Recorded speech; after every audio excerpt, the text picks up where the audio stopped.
Your brain is lying to you right now.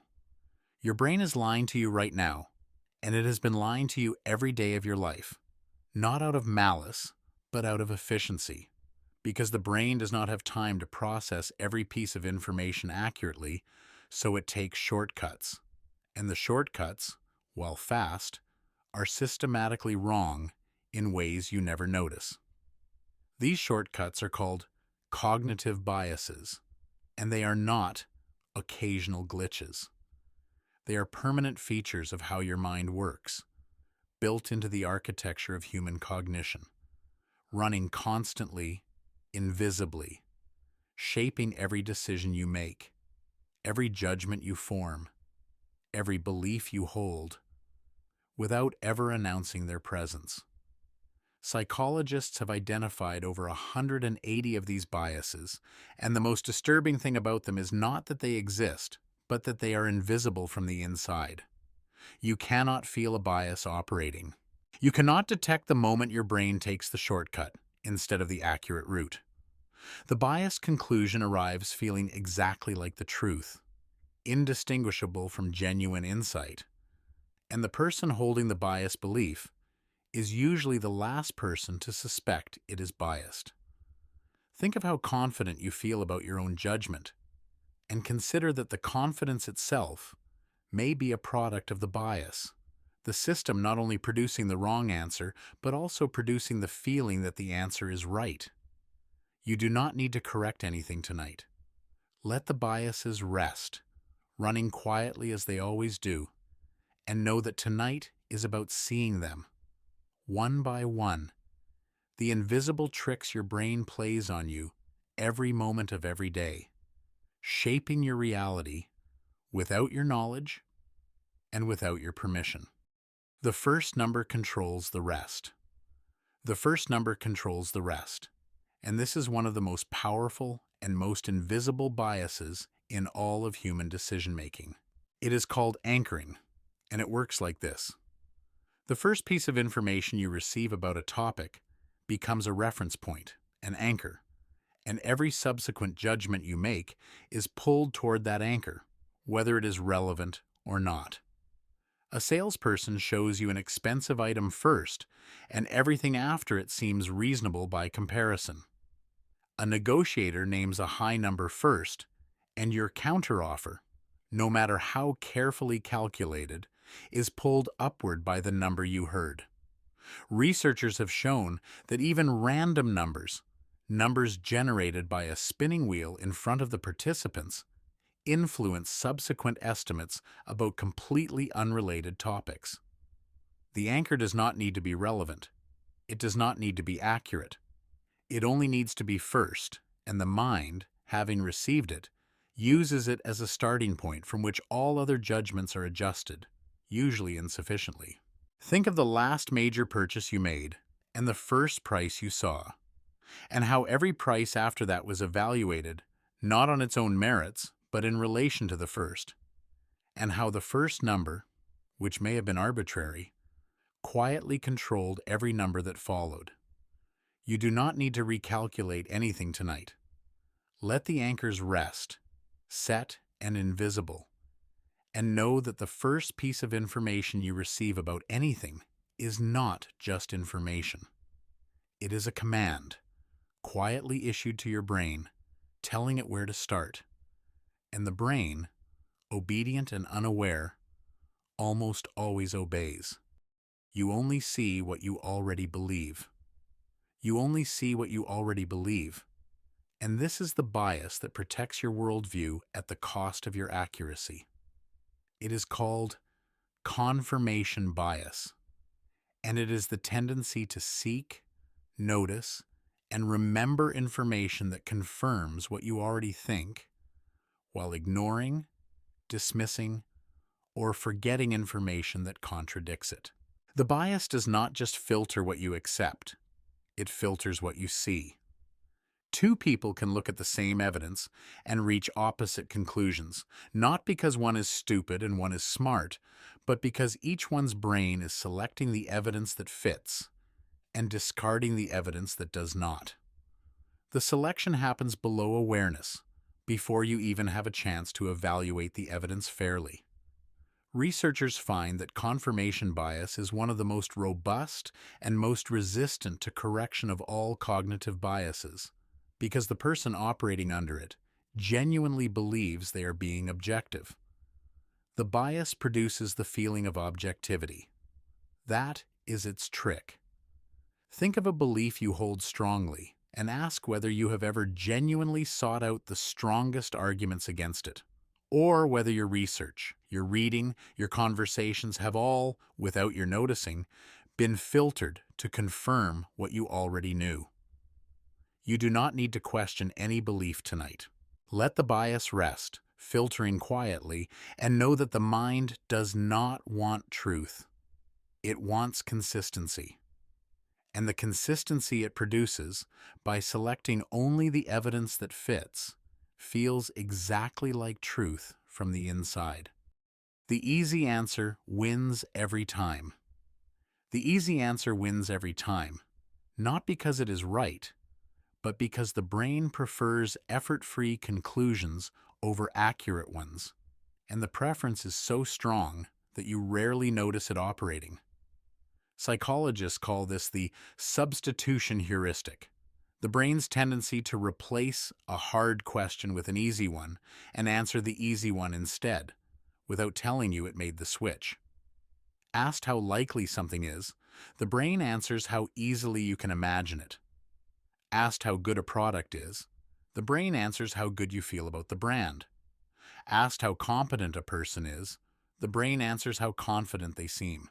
The hard question and the easy question are different, but the brain treats the easy answer as though it answered the hard question, and the substitution is invisible. Daniel Kahneman, who won the Nobel Prize for his work on cognitive biases, described this as the central mechanism of intuitive judgment, the brain's preference for fast, effortless answers over slow, effortful ones, even when the fast answer is wrong.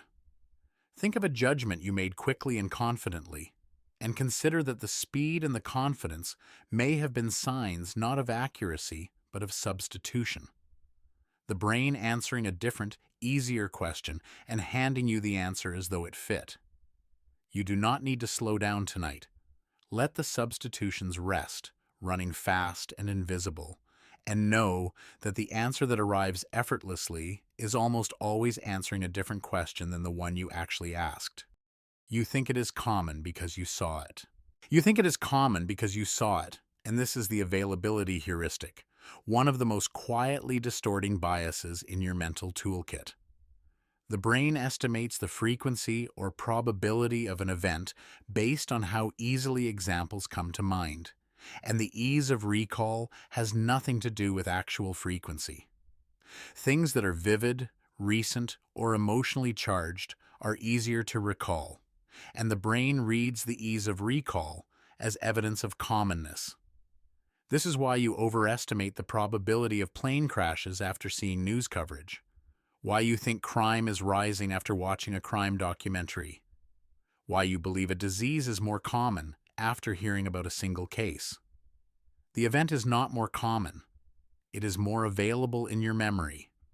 And the availability is what the brain is measuring, not the reality.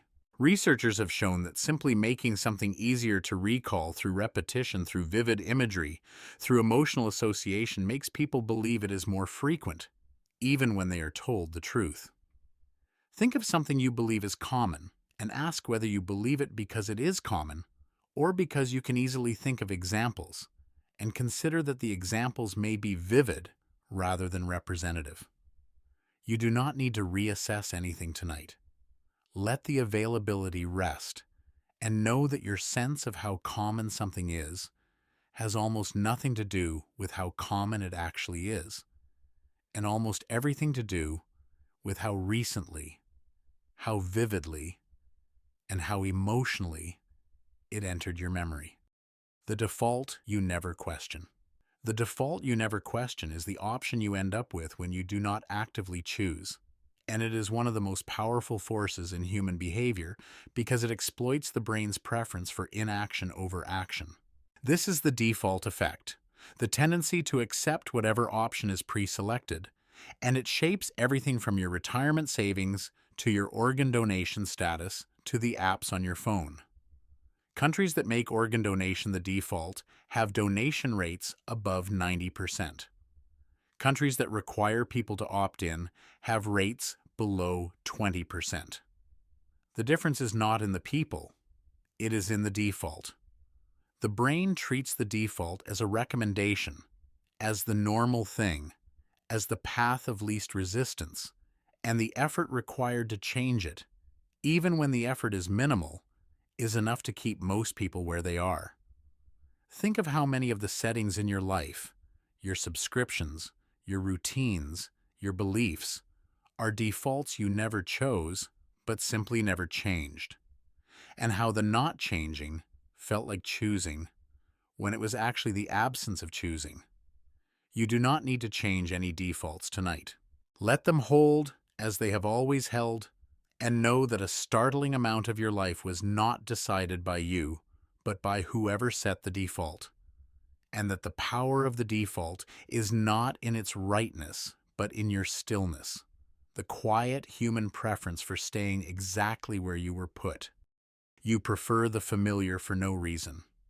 You prefer the familiar for no reason other than its familiarity. And this is the mere exposure effect, one of the simplest and most pervasive biases in human psychology.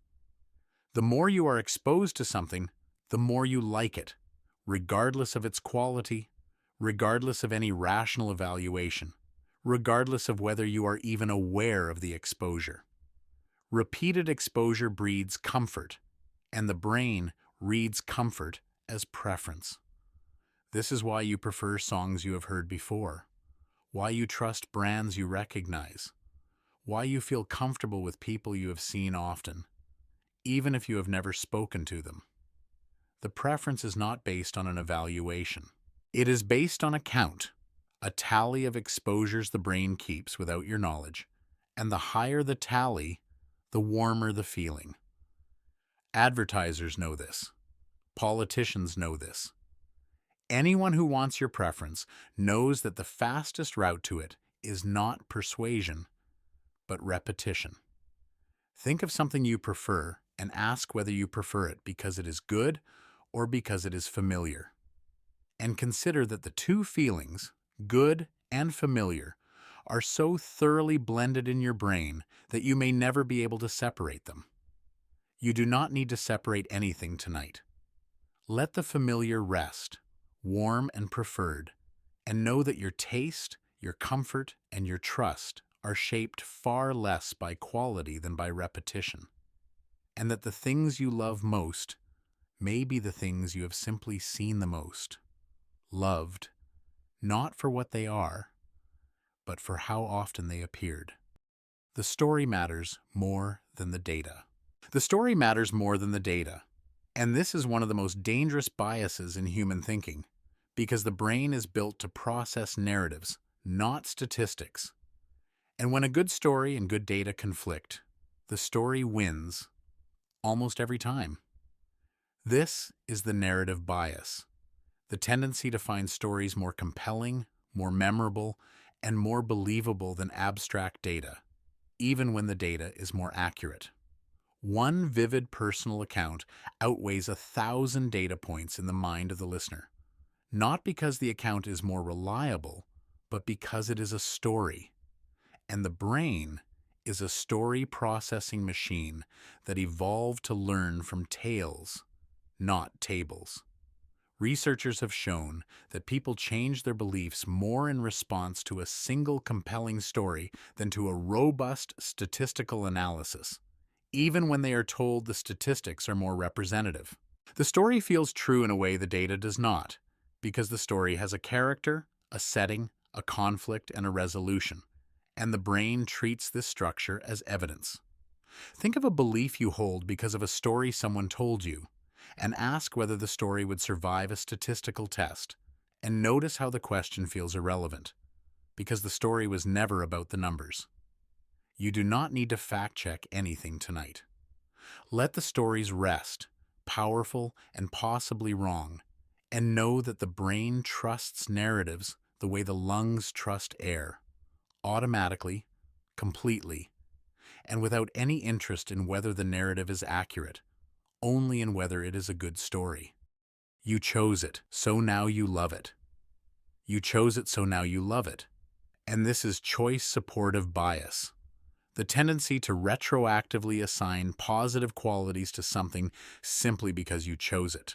The moment you make a decision, your brain begins to justify it, emphasizing the good aspects of what you chose and downplaying the good aspects of what you rejected, not because the evidence changed, but because your commitment did.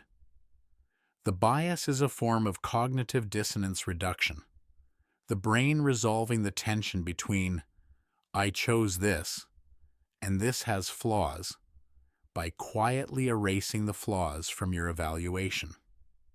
Researchers have shown that people rate chosen options more favorably after choosing them than before, and rejected options less favorably, even when the options are objectively identical. The choice changes the perception.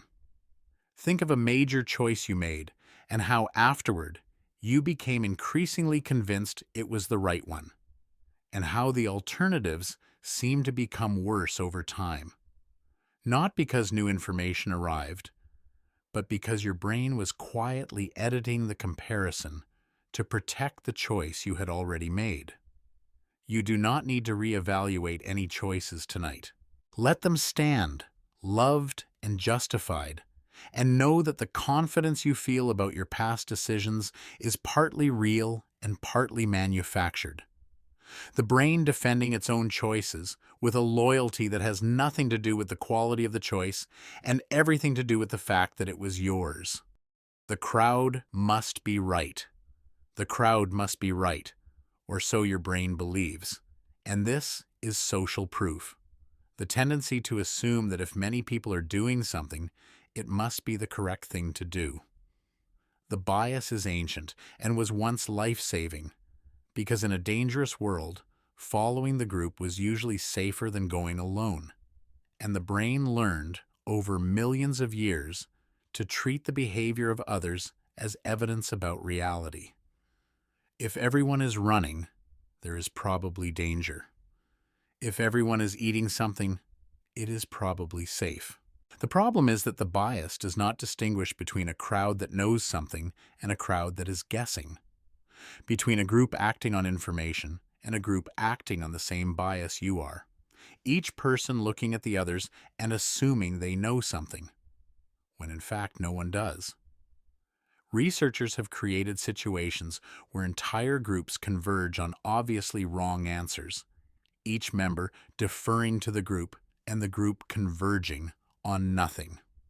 Think of a belief you hold because everyone seems to hold it, and ask whether you evaluated it independently or simply inherited it from the crowd. And consider that the crowd may have inherited it from a previous crowd and so on, with no one ever having actually checked. You do not need to leave any crowd tonight. Let the social proof rest, and know that the comfort of agreement is not the same as the accuracy of agreement, and that a million people believing something does not make it true. It only makes it feel true, which, for the brain, has always been enough. You blame the person, not the situation. You blame the person, not the situation. And this is the fundamental attribution error, one of the most consistent and most consequential biases in human social judgment. When someone else does something wrong, you attribute it to their character. They are lazy, they are selfish, they are careless. When you do the same thing, you attribute it to your circumstances. You were tired, the situation was difficult. Anyone would have done the same. The asymmetry is automatic and invisible. The brain assigns character to others' behavior and circumstance to your own, and the assignment feels like perception, not interpretation. Psychologists have demonstrated this bias across every culture studied, though its strength varies, and it shapes everything from workplace evaluations to criminal justice to your private judgments about the people in your life. Think of the last time someone disappointed you and how quickly you concluded something about who they are. And then think of the last time you disappointed someone and how quickly you explained it as a product of what was happening to you. You do not need to rejudge anyone tonight.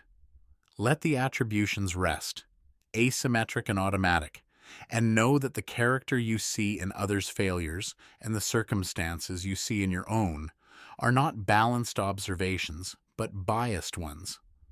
The brain applying different rules to different people, giving you the benefit of context and giving everyone else the burden of their character. The tricks that run in the background. The tricks that run in the background are what this first tier has been revealing. The quiet, constant, invisible operations your brain performs on every piece of information it receives, filtering, anchoring, substituting, defaulting, narrating, and confirming, all without your awareness and all before you have a chance to think carefully about anything. These are not occasional errors. They are the operating system, the permanent background processes that run every moment of your waking life, shaping every decision, every judgment, every perception, and every belief you hold. The most unsettling thing about cognitive biases is not that they exist, but that they feel like thinking. The biased conclusion arrives with the same confidence as the accurate one, wearing the same clothes, speaking with the same voice, and the person holding it has no way to tell. From the inside, which is which. Think of how many decisions you made today, how many judgments you formed, how many conclusions you reached, and consider that every single one of them was processed through a system that is systematically, predictably, and invisibly wrong in ways you will spend tonight discovering. You do not need to fix the system tonight. Let the tricks run, as they always run, in the background of a mind that does not know they are there, and feel the first quiet chill of recognizing that the person making your decisions is not as rational as they believe, and that the believing itself is one of the tricks. The thing you just learned is everywhere. The thing you just learned is everywhere now, or so it seems, and this is the frequency illusion, sometimes called the Baader-Meinhof phenomenon, the experience of learning a new word, concept, or fact, and then seeing it appear constantly, as though the world suddenly started producing it the moment you learned about it. The world did not change. Your filter did. Before you learned the thing, your brain was filtering it out because it was not flagged as relevant, and the filtering was so complete that the thing was genuinely invisible to you. Now that you have learned it, the filter has been updated, and the thing, which was always there, suddenly passes through to your awareness. The effect is so powerful that it can feel supernatural, as though the universe were responding to your attention, sending you the thing you just learned as a sign or a confirmation. It is not. It is your brain's attention filter, doing exactly what it was designed to do, prioritizing the recently learned over the long familiar. And the result is a world that seems to rearrange itself around your latest discovery. Think of the last time you learned a new word and then heard it 3 times in a week, and how the coincidence felt meaningful, and how the meaning was manufactured entirely by the change in your filter, not by the change in the world. You do not need to filter anything tonight. Let the illusion rest, and know that the world is full of things you are not seeing right now, and that the moment you learn about one of them, it will seem to appear everywhere. Not because it arrived, but because you finally did. You see what you are looking for. You see what you are looking for, and this is attentional bias, the tendency to notice things that are connected to your current concerns while missing things that are not. If you are hungry, you notice restaurants. If you are anxious, you notice threats. If you are thinking about buying a particular car, you suddenly see that car everywhere. The world has not changed. Your search filter has, and the filter is so selective that it effectively creates a different world for each person looking at the same scene. Two people standing on the same street corner will notice entirely different things based on what they are looking for, and each one will believe they are seeing the full picture because the brain does not flag the omissions. It presents the selected slice as the whole. Researchers have shown that emotional states significantly alter what the eyes physically focus on, that anxious people literally look at different parts of a scene than calm ones, their eyes drawn to the threatening elements the way a magnet is drawn to iron. Think of what you have been looking for lately, what occupies your mind, and consider that the world you are seeing has been shaped by that search. The brain selecting the relevant and discarding the rest without telling you anything was discarded. You do not need to search for anything tonight. Let the filter rest and know that the reality you experience is not the reality that is there, but the reality you are looking for. A curated feed produced by your own concerns, delivered as though it were the complete picture. Everyone is watching you, they are not. Everyone is watching you, or so you feel, and they are not. And this is the spotlight effect, the persistent, universal illusion that other people are paying far more attention to you than they actually are. You walk into a room and feel every eye on you. You make a mistake and believe everyone noticed. You wear something slightly different and assume the world is evaluating you.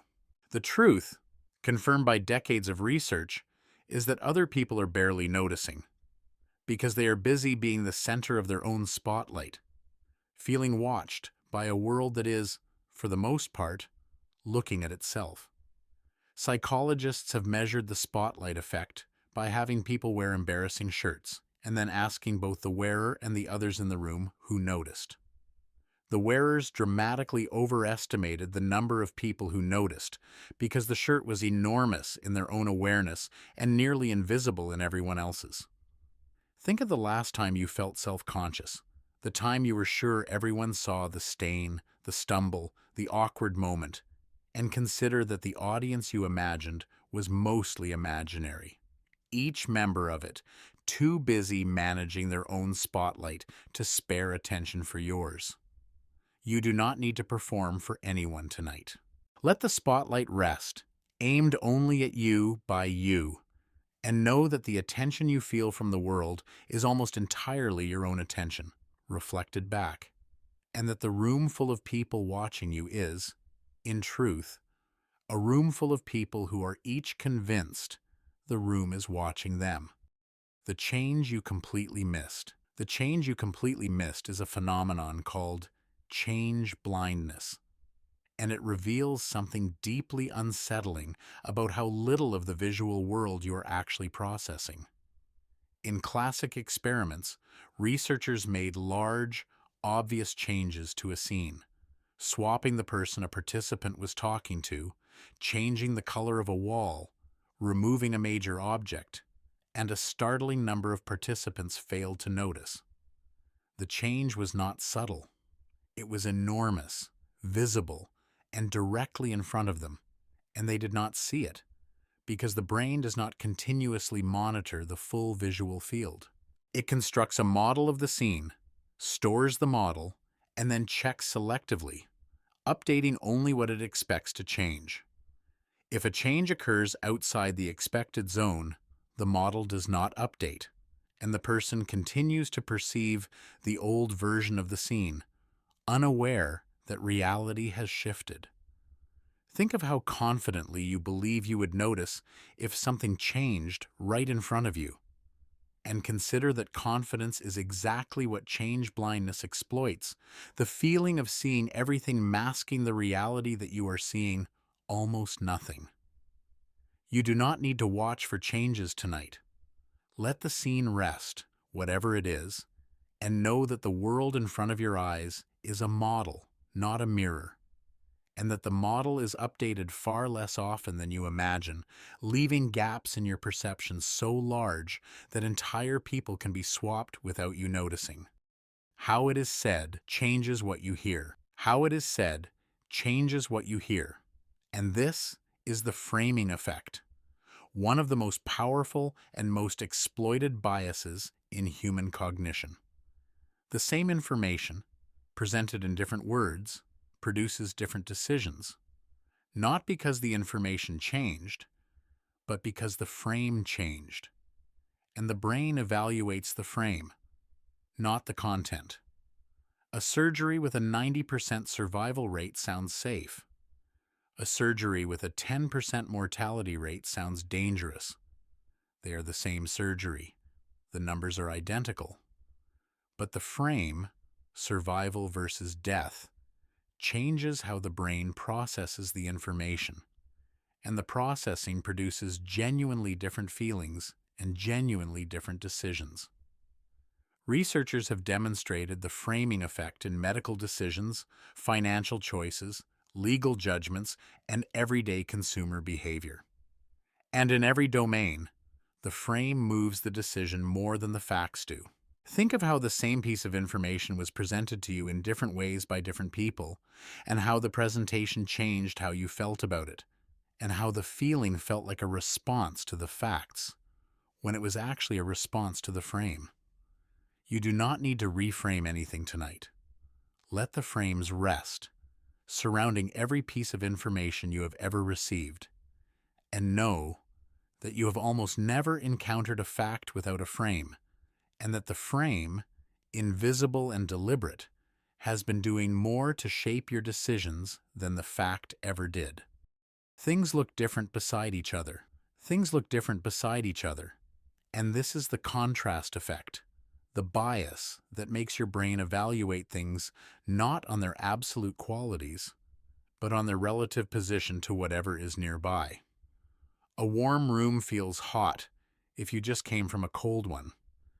An average employee seems excellent next to a poor one. A moderate price seems cheap beside an expensive one. The thing itself has not changed. Its neighbor has, and the neighbor is what your brain is actually measuring, using comparison as a shortcut for evaluation. Marketers use this relentlessly, placing expensive options next to the one they want you to buy, so the target option looks reasonable by contrast. Negotiators use it by starting with extreme demands that make their real demands seem moderate. The bias is so fundamental that it operates in perception as well as judgment, literally changing how bright, how large, or how heavy something appears depending on what is placed beside it. Think of a decision you made that felt reasonable and ask what was beside it when you decided, because the thing beside it may have been the reason it felt reasonable, not anything about the thing itself. You do not need to compare anything tonight. Let each thing rest on its own, without a neighbor, and know that almost nothing you have ever evaluated was evaluated alone, and that the thing beside it was always, quietly, doing half the work of your judgment. One good thing makes everything glow. One good thing makes everything glow. And this is the halo effect, the bias that takes a single positive quality and spreads it across your entire evaluation of a person, a product, or an idea, like light from a lamp falling evenly over a room. A person who is attractive is assumed to be more intelligent, more trustworthy, and more competent. A brand with one good product is assumed to make good products in every category. A speaker who is confident is assumed to be correct. The glow from the single positive quality covers everything else, making the evaluation feel comprehensive when it is actually based on a single data point extended far beyond its reach. Psychologists first documented the halo effect in military evaluations, finding that officers who were rated highly on one quality were rated highly on every quality, even unrelated ones, as though the positive impression were a color that bled through the entire assessment. Think of someone you admire and ask whether your admiration is based on a complete evaluation or on a single quality that has been radiating its glow over everything else. You do not need to reevaluate anyone tonight. Let the halo rest, glowing and distorting, and know that the comprehensive impression you have of the people in your life is almost certainly less comprehensive than it feels. Built from a handful of shining qualities extended across an entire person by a brain that prefers a simple, glowing whole to a complicated mixed portrait. One bad thing ruins the whole picture. One bad thing ruins the whole picture, and this is the horn effect, the halo effect's dark twin, the bias that takes a single negative quality and spreads it across your entire evaluation, darkening everything, the way a single stain darkens a white shirt. A person who is unattractive is assumed to be less intelligent. An employee who made one mistake is viewed as generally incompetent. A brand that had one failure is distrusted across all products. The single negative quality radiates outward, coloring every subsequent perception, and the person being judged is evaluated not on their full complexity, but on the darkest point, extended across the whole. The horn effect is often stronger than the halo effect because the brain gives more weight to negative information than positive, a feature called negativity bias, which makes the dark more powerful than the light in shaping impressions. Think of someone you have written off and ask whether the writing off was based on a complete assessment or on a single failing that your brain extended across everything else about them. You do not need to reassess anyone tonight. Let the horn rest, darkening and distorting, and know that the comprehensive negative impression you hold about certain people or things may be no more accurate than the comprehensive positive one. Both of them products of a brain that takes a single point and paints the entire picture in its color. You see your own feelings in others. You see your own feelings in others. And this is projection bias in its perceptual form. The tendency to assume that other people are feeling what you are feeling, seeing what you are seeing, and experiencing the world the way you are experiencing it. When you are sad, other people look sad to you. When you are anxious, other people seem anxious. When you are hungry, you assume others are hungry too. And when you are full, you underestimate how much a hungry person would pay for food. The bias operates because the brain, having direct access to only one inner life, uses that life as the model for all others, projecting its own state outward and treating the projection as perception.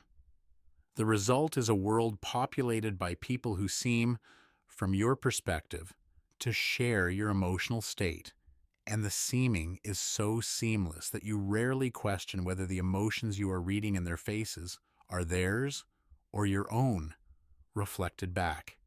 Think of a time you were certain someone was feeling something specific, and how certain you were, and consider that the certainty may have been your own feeling, projected outward, borrowed by a face that was feeling something entirely different. You do not need to read anyone tonight.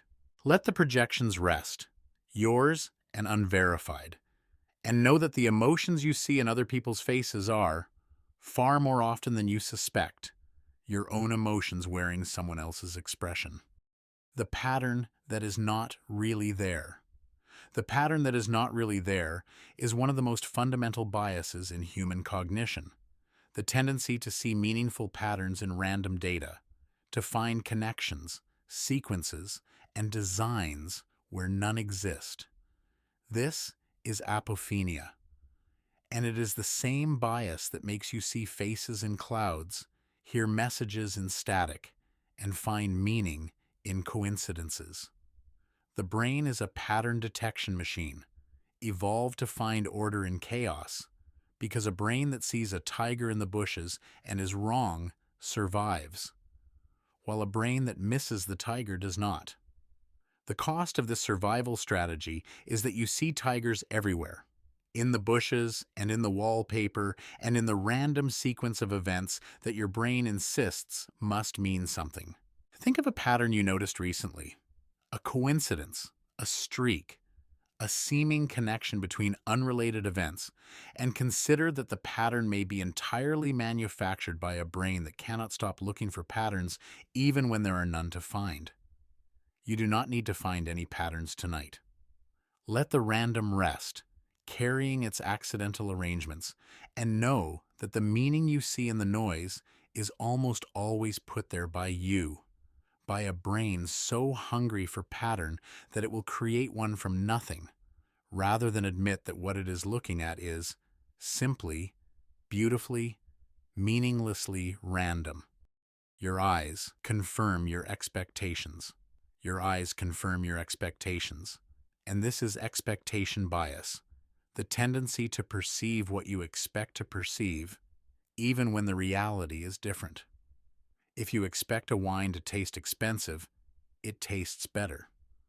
If you expect a person to be unfriendly, their neutral expression looks hostile. If you expect a treatment to work, your symptoms improve. The expectation shapes the perception, and the perception, shaped by the expectation, feels like independent confirmation of the expectation, a perfect, closed loop in which you see what you expected. Take the seeing as proof and strengthen the expectation for next time. Researchers have demonstrated this in medical trials, where patients given a placebo improve because they expect to, and in taste tests, where identical products are rated differently based on what the taster was told beforehand. The expectation is not just a prediction, it is an instruction, sent from the believing mind to the perceiving senses, telling them what to find, and the senses, obedient, almost always find it. Think of how your expectations about a person or a situation shaped what you actually experienced, and how the experience felt like evidence when it was actually compliance. You do not need to adjust any expectations tonight. Let them rest, and know that the eyes do not report what is there. They report what you told them to look for, and the report, delivered as truth, is almost always a confirmation of the order, rather than an independent discovery. The spotlight that only you can see.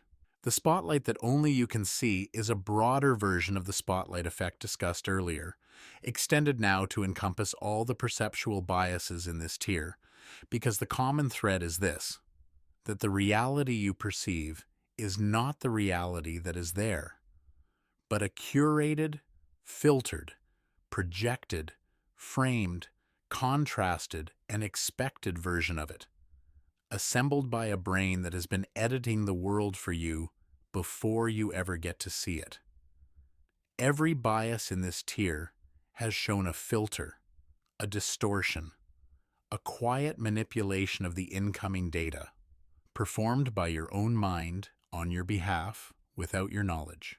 The spotlight that only you can see is the sum of all these distortions, a private version of reality that no one else shares, because their distortions are different, their filters are different, their expectations are different, and the world they are seeing, while built from the same raw material, is a different construction. Think of how confident you feel that what you see is what is real, and how every bias tonight has gently undermined that confidence, showing you that perception is construction, that seeing is editing, and that the reality you trust is a version, not a transcript. You do not need to see anything more clearly tonight. Let the filters rest, and know that the world you see tomorrow will be exactly as edited, exactly as filtered, exactly as constructed as the one you saw today, and that the editing, while invisible, is the most powerful force shaping your experience of being alive. The reality your filters built. The reality your filters built is what you have been living in all along, a version of the world assembled by biases that were installed before you could choose them, running on a brain that cannot be observed from the inside while it distorts. Every person you have ever met lives in a different filtered reality, seeing a different version of the same world, confident that their version is the accurate one, and unaware that the confidence itself is part of the filter. This is not a flaw. It is the only way a brain can operate, selecting from the infinite flood of available information the tiny fraction it can process, and presenting that fraction as the whole. The filters are necessary. They are also distortions. And the reality they build is the only one you will ever directly experience. A world that is partly real and partly you, constructed at the intersection of what is out there and what your brain decided to let through.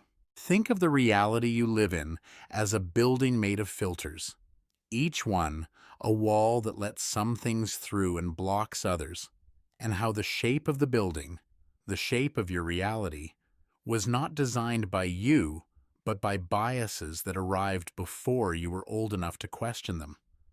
You do not need to rebuild anything tonight. Let the filtered reality rest, the only home your mind has ever known, and feel the quiet, honest wonder of a person who has just discovered that the walls of their world are not walls of reality, but walls of perception, built by a brain that has been constructing the world for you, faithfully and imperfectly, every moment of your life. You keep going because you already paid.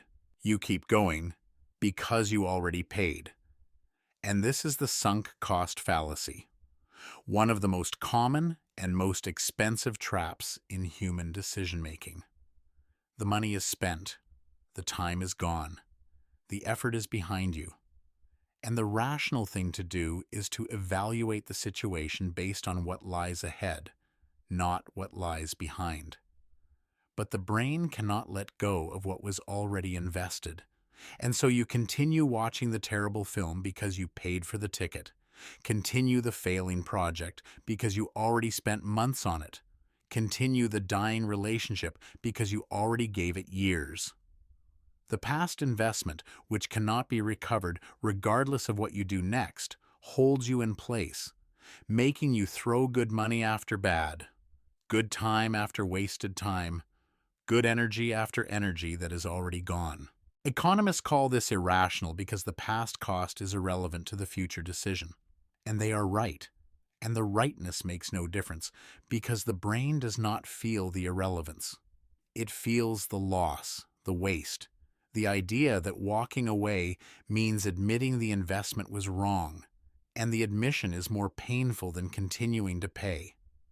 Think of something you are still doing only because you already started, and how the starting, which should have no bearing on whether you continue, is the only reason you have not stopped. You do not need to stop anything tonight. Let the sunk costs rest, spent and unrecoverable. And know that one of the most common reasons people stay in situations that no longer serve them is not that the situation is good, but that leaving would mean admitting the time already spent was wasted, and the brain would rather keep wasting than confess. Losing hurts more than gaining feels. Losing hurts more than gaining feels good. And this asymmetry, called loss aversion, is one of the most fundamental biases in human psychology. The pain of losing $10 is roughly twice as intense as the pleasure of finding $10, and this ratio holds across every domain researchers have studied, from money to health to relationships. The brain is not a neutral accountant.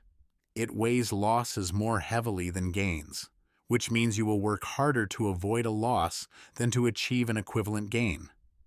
Take fewer risks, even when the odds are in your favor, and cling to what you have, even when something better is available, because the possibility of losing what you hold feels worse than the possibility of gaining something new feels good. This is why people stay in jobs they hate, hold losing investments, and refuse to trade a mediocre certainty for a good probability. The loss looms larger than the gain, and the looming is not rational. It is biological, built into the brain's threat detection system, which evolved to prioritize avoiding bad outcomes over seeking good ones. Think of a risk you did not take, because the potential loss, even though small, felt heavier than the potential gain, even though large. You do not need to take any risk tonight. Let the aversion rest, and know that the pain of losing is not proportional to the pain of not gaining, and that this imbalance, invisible and automatic, is quietly steering you away from opportunities that the math says you should take. You prefer things to stay the same. You prefer things to stay the same, not because the current situation is good, but because it is known. And the known, however mediocre, feels safer than the unknown, however promising. This is status quo bias, the deep preference for the current state of affairs that operates independently of whether the current state is optimal.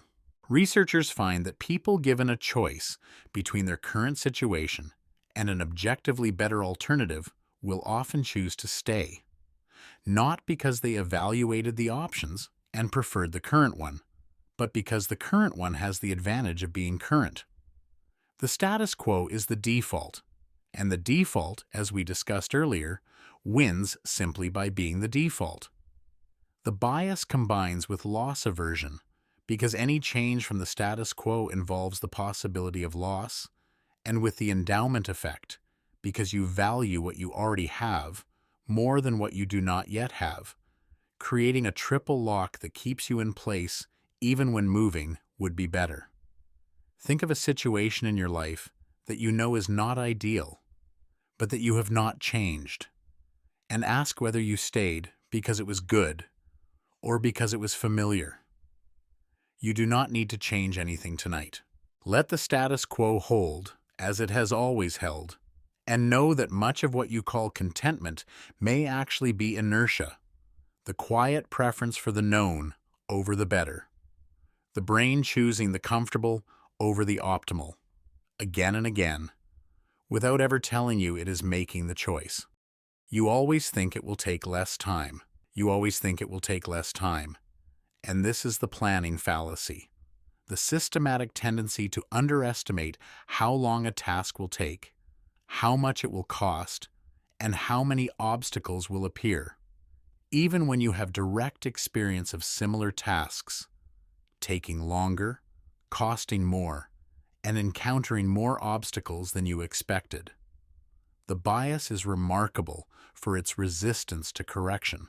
You can know about the planning fallacy, remember the last 10 times you underestimated, and still underestimate the next task by a similar margin, because the bias operates at the level of imagination.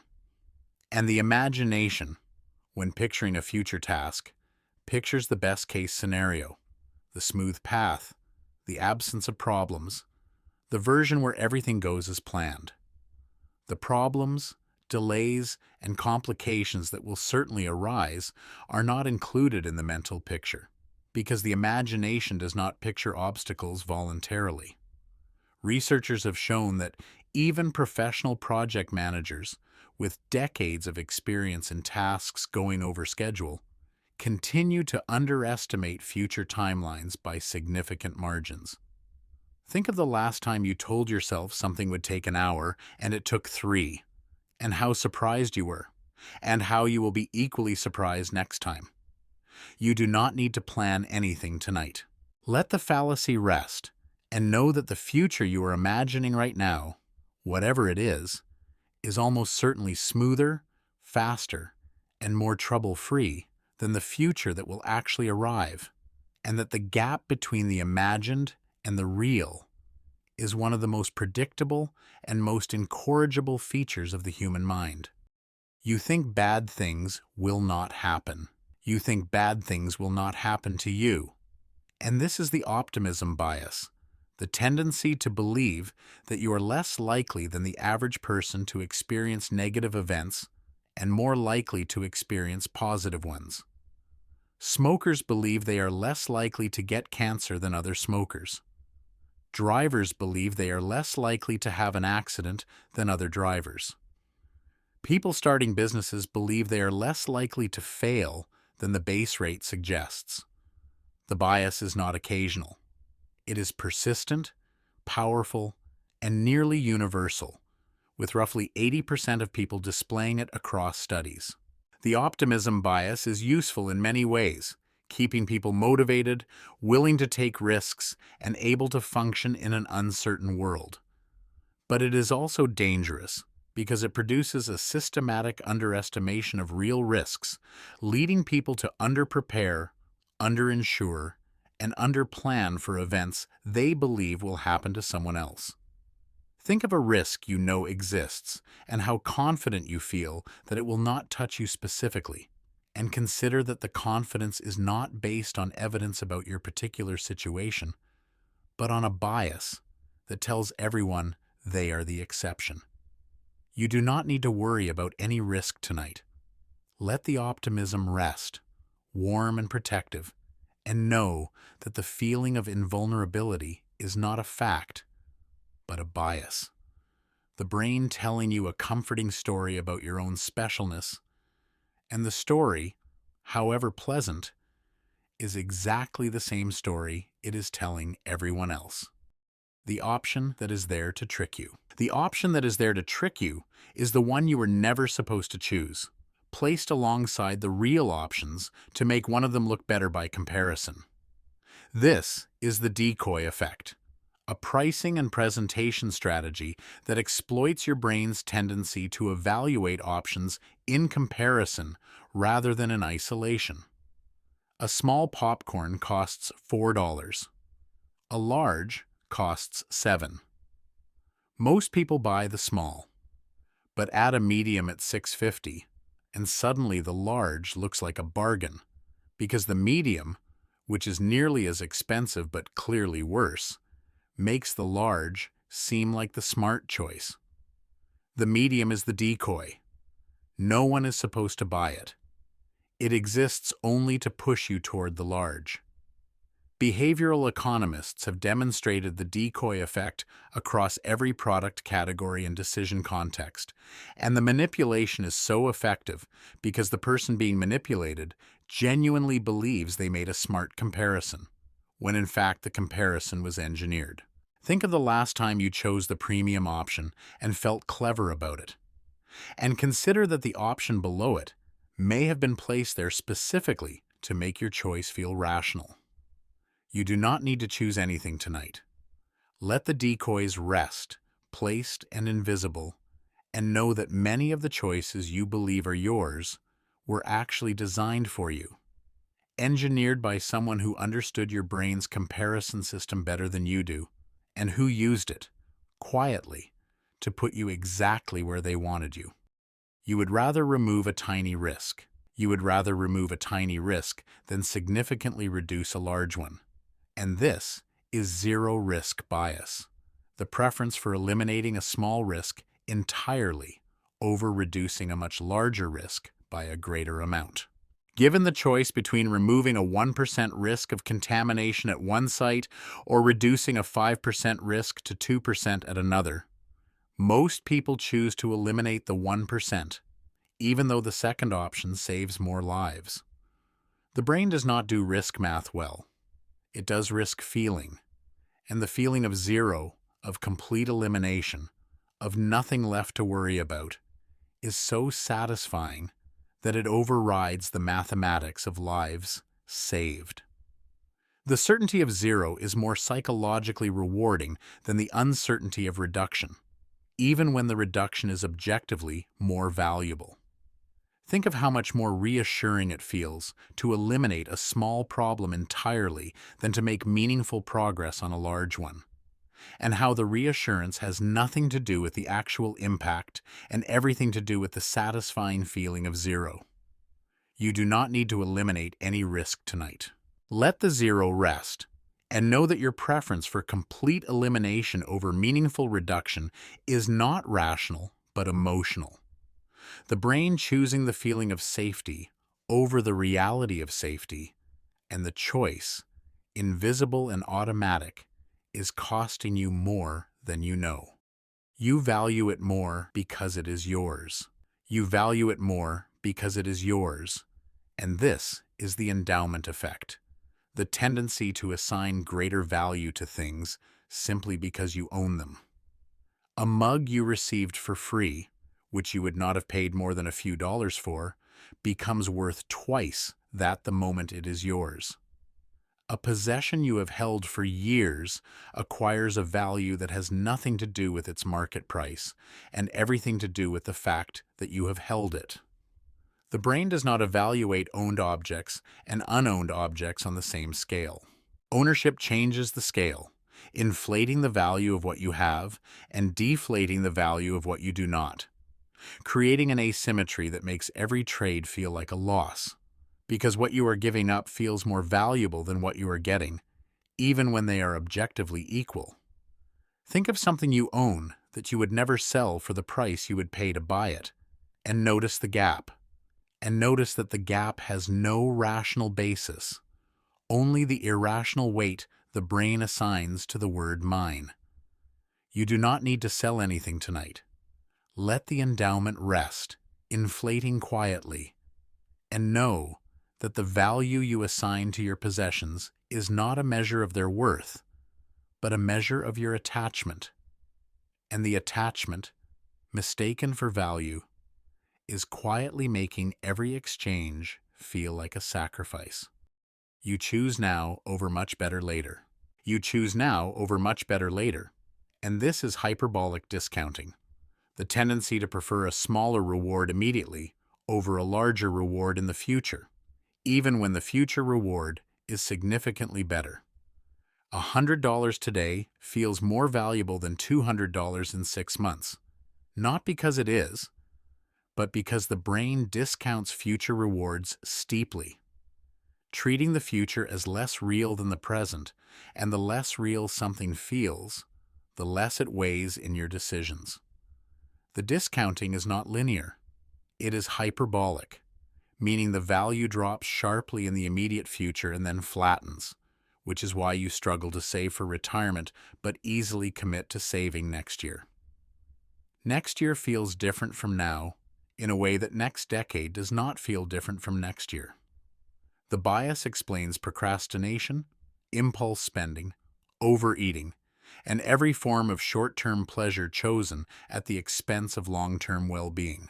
Think of a time you chose the immediate reward over the larger future one, and how obvious the right choice was in theory and how impossible it felt in practice. You do not need to delay any gratification tonight. Let the present reward rest, chosen and enjoyed, and know that the brain's discount rate for the future is one of its most consistent and most costly features, quietly trading your future well-being for your present comfort every single day. The past coin does not change. The next. The past coin does not change the next, and yet the brain insists it does. And this is the gambler's fallacy, the belief that past random events influence future random events, that a coin that landed heads 5 times is due to land tails. The coin has no memory. Each flip is independent. The probability does not change based on the history. And yet the feeling that the streak must break, that the universe owes a correction, that the balance must be restored, is so strong that people bet their money, their decisions, and their sense of what is likely on a pattern that does not exist. Psychologists connect the gambler's fallacy to the brain's deep need for patterns, its inability to accept that genuine randomness produces streaks, clusters, and runs that look designed but are not. The brain sees 3 heads and expects a tail, because 3 of the same feels unbalanced, and the brain demands balance even where none exists. Think of a time you expected a streak to break because it felt due, and how the expectation was so strong it felt like knowledge rather than feeling. You do not need to predict anything tonight. Let the coin rest, memoryless and fair, and know that the universe does not keep score, that streaks are the natural product of randomness, not the failure of it, and that the balance you feel should come is a demand your brain is making of a universe that is not listening. You judge the choice by what happened. You judge the choice by what happened after, And this is outcome bias, the tendency to evaluate the quality of a decision based on its result, rather than on the quality of the reasoning at the time. A good decision that led to a bad outcome is judged as a bad decision. A bad decision that led to a good outcome is judged as wise. The confusion between decision quality and outcome quality is pervasive and deeply consequential because it teaches you the wrong lessons, rewarding recklessness when it happens to work, and punishing caution when it happens to fail. A person who drove drunk and arrived safely did not make a good decision. A surgeon who followed the best procedure but lost the patient did not make a bad one. The outcome is influenced by chance, and the chance, which the decision maker could not control, is being used to judge the part they could control. Think of a decision you made that turned out badly, and how you blame the reasoning, when the reasoning may have been sound, and the luck simply went the wrong way. You do not need to judge any past decision tonight. Let the outcomes rest, carrying their luck, and know that the quality of your choices and the results of your choices are not the same thing, and that a world that judges the decision by the outcome is a world that is punishing good thinking and rewarding good fortune. You remember the peak and the end. You remember the peak and the end, and this is the peak-end rule. The discovery that your memory of an experience is determined almost entirely by two moments, the most intense point and the final moment, and almost nothing else. The duration of the experience barely matters. The average of the experience barely matters. What your brain stores is the peak, the moment of maximum intensity, and the end, the last feeling before the experience closed, and these two data points become the summary of the whole. Researchers demonstrated this by showing that patients who endured a longer but less painful ending to a medical procedure remembered the experience as less painful than patients who endured a shorter but sharply ending one. More total pain, but a better memory, because the end was gentler.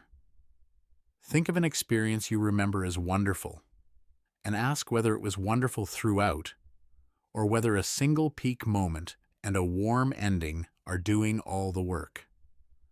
You do not need to remember anything differently tonight.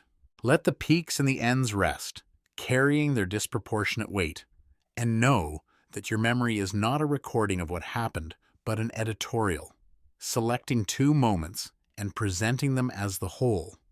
And the whole you remember may bear little resemblance to the whole you actually lived. The traps set before you choose. The traps set before you choose are the whole of this tier gathered into a single, quiet recognition that by the time you sit down to make a decision, the biases have already shaped the landscape, placed the anchors, set the defaults, inflated the losses, discounted the future, and arranged the decoys. And the choice you make, which feels free and rational, is being made inside a terrain that was sculpted without your knowledge or your consent. The traps are not placed by anyone in most cases. They are built into the brain itself, the architecture of a decision-making system that evolved for speed rather than accuracy, for survival rather than optimality, for quick and good enough rather than slow and correct. The result is a decision maker who is confident, consistent, and systematically wrong in predictable directions. Think of a decision you are proud of, and consider how many of these biases were operating when you made it, how the sunk costs held you, how the losses loomed, how the status quo pulled, how the optimism glowed, and how the decision, which felt so clearly your own, was being made by a brain that had already, before you even started thinking, tilted the entire field. You do not need to make any decisions tonight. Let the traps rest, set and waiting, and know that the freedom you feel when choosing is real as an experience and questionable as a fact, and that the choices you make tomorrow will be made, as they have always been made, inside a landscape your biases built, while you were not looking. You knew it all along. You did not. You knew it all along, or so you believe. And this is hindsight bias, the tendency to look at a past event and feel that you predicted it, that the outcome was obvious, that you saw it coming. You did not. Before the event happened, the outcome was uncertain, and your prediction, if you had been forced to make one, would have been far less confident than the memory you now carry.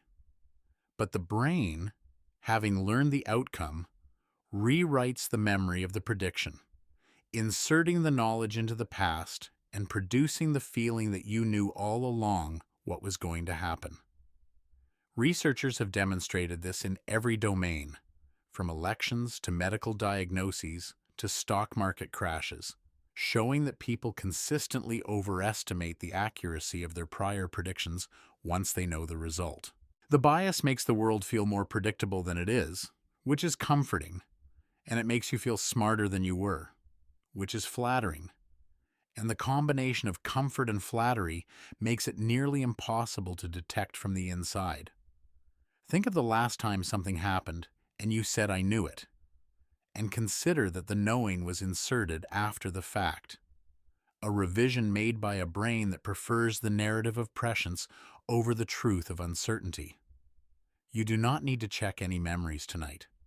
Let the hindsight rest, confident and probably wrong, and know that the feeling of having known all along is one of the most reliable signs that you did not, and that the brain, when it rewrites the past, always casts you in the role of the person who saw it coming. The past was not as good as you think. The past was not as good as you think. And this is rosy retrospection, the tendency to remember past experiences as more positive than they actually were. The holiday you remember fondly included days of boredom, frustration, and bad weather that your memory has quietly edited out. The relationship you look back on with warmth included arguments, loneliness, and dissatisfaction that the rose-colored filter has softened beyond recognition. The brain does not store memories like a camera. It stores them like a storyteller, emphasizing the highlights, smoothing the difficult parts, and producing a version of the past that is cleaner, warmer, and more pleasant than the version you actually lived.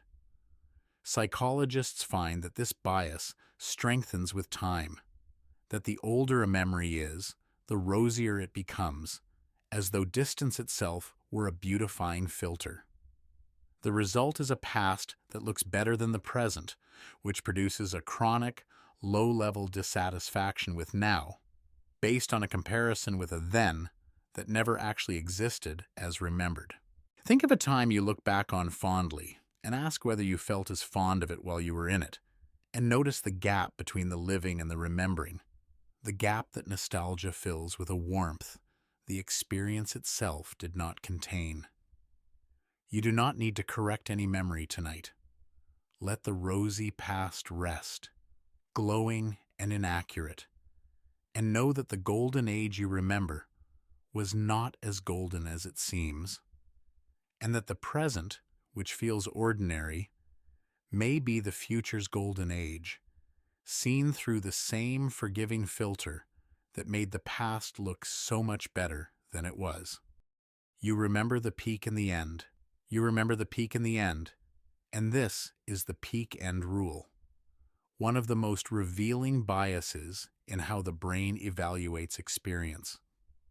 When you look back on an event, your overall evaluation is determined not by the average of the experience, but by two specific moments, the most intense moment, the peak, and the final moment, the end. Everything in between is largely ignored. A painful medical procedure that ends gently is remembered as less painful than a shorter one that ends abruptly, even though the total pain was greater in the first case. A vacation with one spectacular day and a pleasant last day is remembered more favorably than a consistently pleasant one with a mediocre ending. The brain does not integrate the full experience. It samples 2 points and builds the memory from them. Kahneman demonstrated this with cold water experiments, showing that people preferred a longer, more painful experience if its ending was slightly less painful, because the ending overwrote the duration. Think of how you evaluate your own past experiences and notice that your judgment almost always reflects the peak and the end rather than the whole. And how many good experiences were ruined in memory by a bad ending, while difficult ones were saved by a gentle close. You do not need to evaluate anything tonight. Let the peaks and endings rest, and know that the story you tell about your past is built from two moments rather than the full experience, and that the brain, in its efficiency, is throwing away most of what actually happened and keeping only the highlights and the close. The memory you edited without knowing. The memory you edited without knowing is a phenomenon so well documented it has changed the way courts handle eyewitness testimony, because memory is not a recording. It is a reconstruction. And each time you remember something, you are not playing back a tape, but reassembling the memory from pieces. And the reassembly changes the memory, subtly, with each retrieval. New information gets woven in. Gaps get filled with plausible details. Emotions from the present color events from the past. And the edited version replaces the original, so that after several retrievals, the memory you hold may be significantly different from the event it claims to record. Psychologist Elizabeth Loftus demonstrated that it is possible to implant entirely false memories in people, memories of events that never happened, and that the person holding the false memory is as confident in its accuracy as in any genuine memory. Think of a memory you are absolutely certain about, one you would stake your credibility on, and consider that the certainty itself is not a measure of the memory's accuracy, but a feature of all memories, accurate and inaccurate alike. You do not need to doubt any memory tonight. Let them rest, edited and confident, and know that the past you carry in your mind is not the past that happened, but the past you reassembled, and that each remembering changed it a little, until the version you hold now may be a story your brain has been rewriting, draft by draft, every time you tried to remember it. You forget what does not fit. You forget what does not fit, and this is selective memory, the bias that works hand in hand with confirmation bias to ensure that your view of the world remains stable, not by blocking contradictory information, but by failing to store it.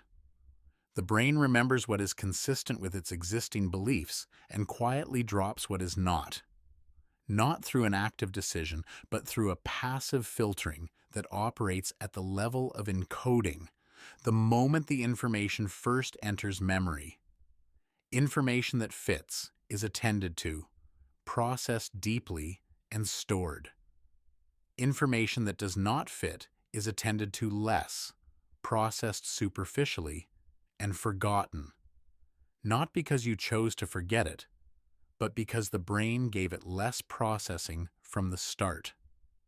The result is a memory that confirms your worldview, not because the world actually confirms it, but because the memory is biased to store only the confirming evidence. Think of a debate you had in which you remembered all the evidence for your side and very little for the other, and how the imbalance felt like the evidence was on your side when it was actually on your memory side. You do not need to remember anything differently tonight. Let the selective memory rest, curating quietly, and know that the past you remember is a filtered version, not a complete one, and that the missing pieces, the ones your brain chose not to store, might have told a very different story if they had been given the same chance to be remembered. The feeling changed the fact. The feeling changed the fact. And this is mood-congruent memory, the bias that causes your current emotional state to determine which memories are accessible, effectively rewriting your autobiography based on how you feel right now.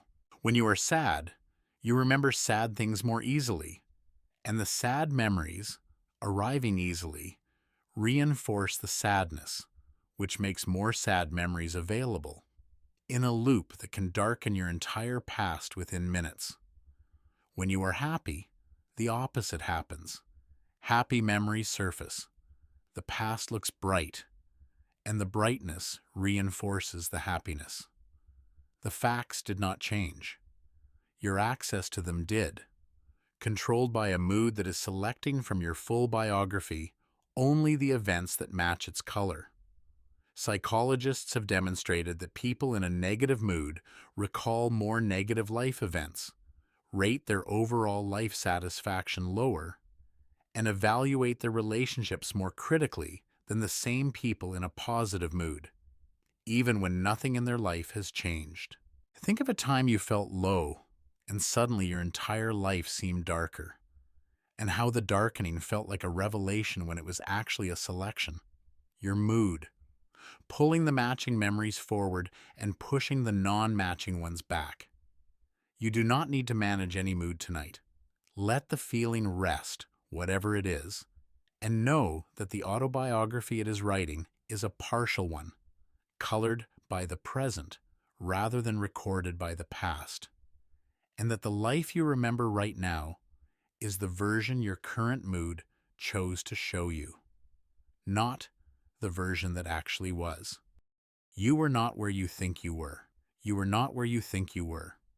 And this is source confusion, the bias that causes you to remember information correctly, but assign it to the wrong source. Believing you read something you actually heard, or saw something you actually imagined, or experienced something you actually dreamed. The memory of the information is intact. The memory of where it came from is not, because the brain stores content and source separately, and the source tag, which is weaker than the content itself, frequently detaches or gets reassigned. The result is a person who genuinely remembers something happening and is genuinely wrong about how they know it. Researchers have shown that source confusion is a major factor in false confessions, in plagiarism, and in the spreading of misinformation, because people repeat things they believe they experienced firsthand when they actually encountered them through a completely different channel. Think of something you are certain you witnessed yourself and consider the possibility that you read about it, heard about it, or saw it in a film, and that your brain, having lost the source tag, assigned the memory to your own experience. You do not need to trace any sources tonight. Let the memories rest, possibly misattributed, and know that the brain is a librarian that keeps the books but loses the call numbers, and that the autobiography you carry may include scenes from other people's lives, filed under your name by a system that remembers what happened but not where it came from. The confidence that means nothing. The confidence that means nothing is the feeling of certainty you have about a memory, which research has shown is almost completely unrelated to the memory's accuracy. Confident memories are not more accurate than uncertain ones. They just feel more accurate. And the feeling is so compelling that juries, judges, and the people themselves treat confidence as proof. Psychologists studying eyewitness testimony have found that the confidence of a witness is a powerful predictor of whether a jury believes them, and almost no predictor of whether they are correct. A witness who says, "I am absolutely certain," is no more likely to be right than one who says, "I think so." But the first one is far more likely to be believed by others and by themselves. The brain produces confidence as a separate output from accuracy, and the two are not correlated, which means you can be completely certain and completely wrong at the same time, and the certainty will not waver. Think of a memory you are absolutely sure about, and consider that the sureness itself tells you nothing about the memory's accuracy, that the feeling of knowing is manufactured independently of the truth, and that the most confident memory in your head may be the most wrong. You do not need to doubt anything tonight. Let the confident memories rest, and know that the certainty you feel is a feeling, not a fact, and that the brain issues confidence the way a government issues currency, as a symbol of value that is not backed by anything you can independently verify. Your mood rewrites your history. Your mood rewrites your history, expanding on the mood congruent memory discussed earlier, because the rewriting goes deeper than which memories you can access. Your current mood actually changes how you interpret past events, altering not just which memories surface, but what those memories mean. In a good mood, the difficult period in your past was a character-building challenge. In a bad mood, the same period was a devastating failure. The event is the same. The interpretation shifts with the mood, and each interpretation feels true at the time because the brain does not flag interpretations as mood-dependent. It presents them as objective readings of fixed events. Researchers have shown that therapy patients who arrive in a negative mood report their entire life history more negatively than the same patients arriving in a positive mood. Not because they are lying, but because the mood is genuinely changing what the past looks like from the inside. Think of how your own past looks different on a good day than on a bad one, and how each version feels like the real one, and how neither of them is the real one, because the real past does not have a single interpretation. It has as many interpretations as you have moods to read it through. You do not need to interpret anything tonight. Let the mood rest, and let the history rest. And know that the story of your life is not fixed, but fluid, rewritten every time you revisit it, colored by the emotional state of the person doing the remembering, which is you, right now, in whatever mood you happen to be in. You merge what you heard with what you saw. You merge what you heard with what you saw. And this is the misinformation effect, one of the most consequential memory biases ever discovered.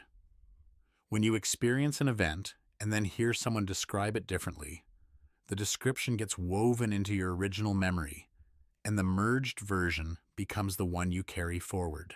You no longer remember the event as you saw it. You remember it as the blend of what you saw and what you were told, and the blending is invisible. Elizabeth Loftus demonstrated this by showing people a car accident and then asking leading questions, using words like smashed instead of hit, and finding that the language of the questions changed what people remembered seeing. The people who heard smashed remembered the cars going faster and even remembered seeing broken glass that was not there. The question changed the memory permanently.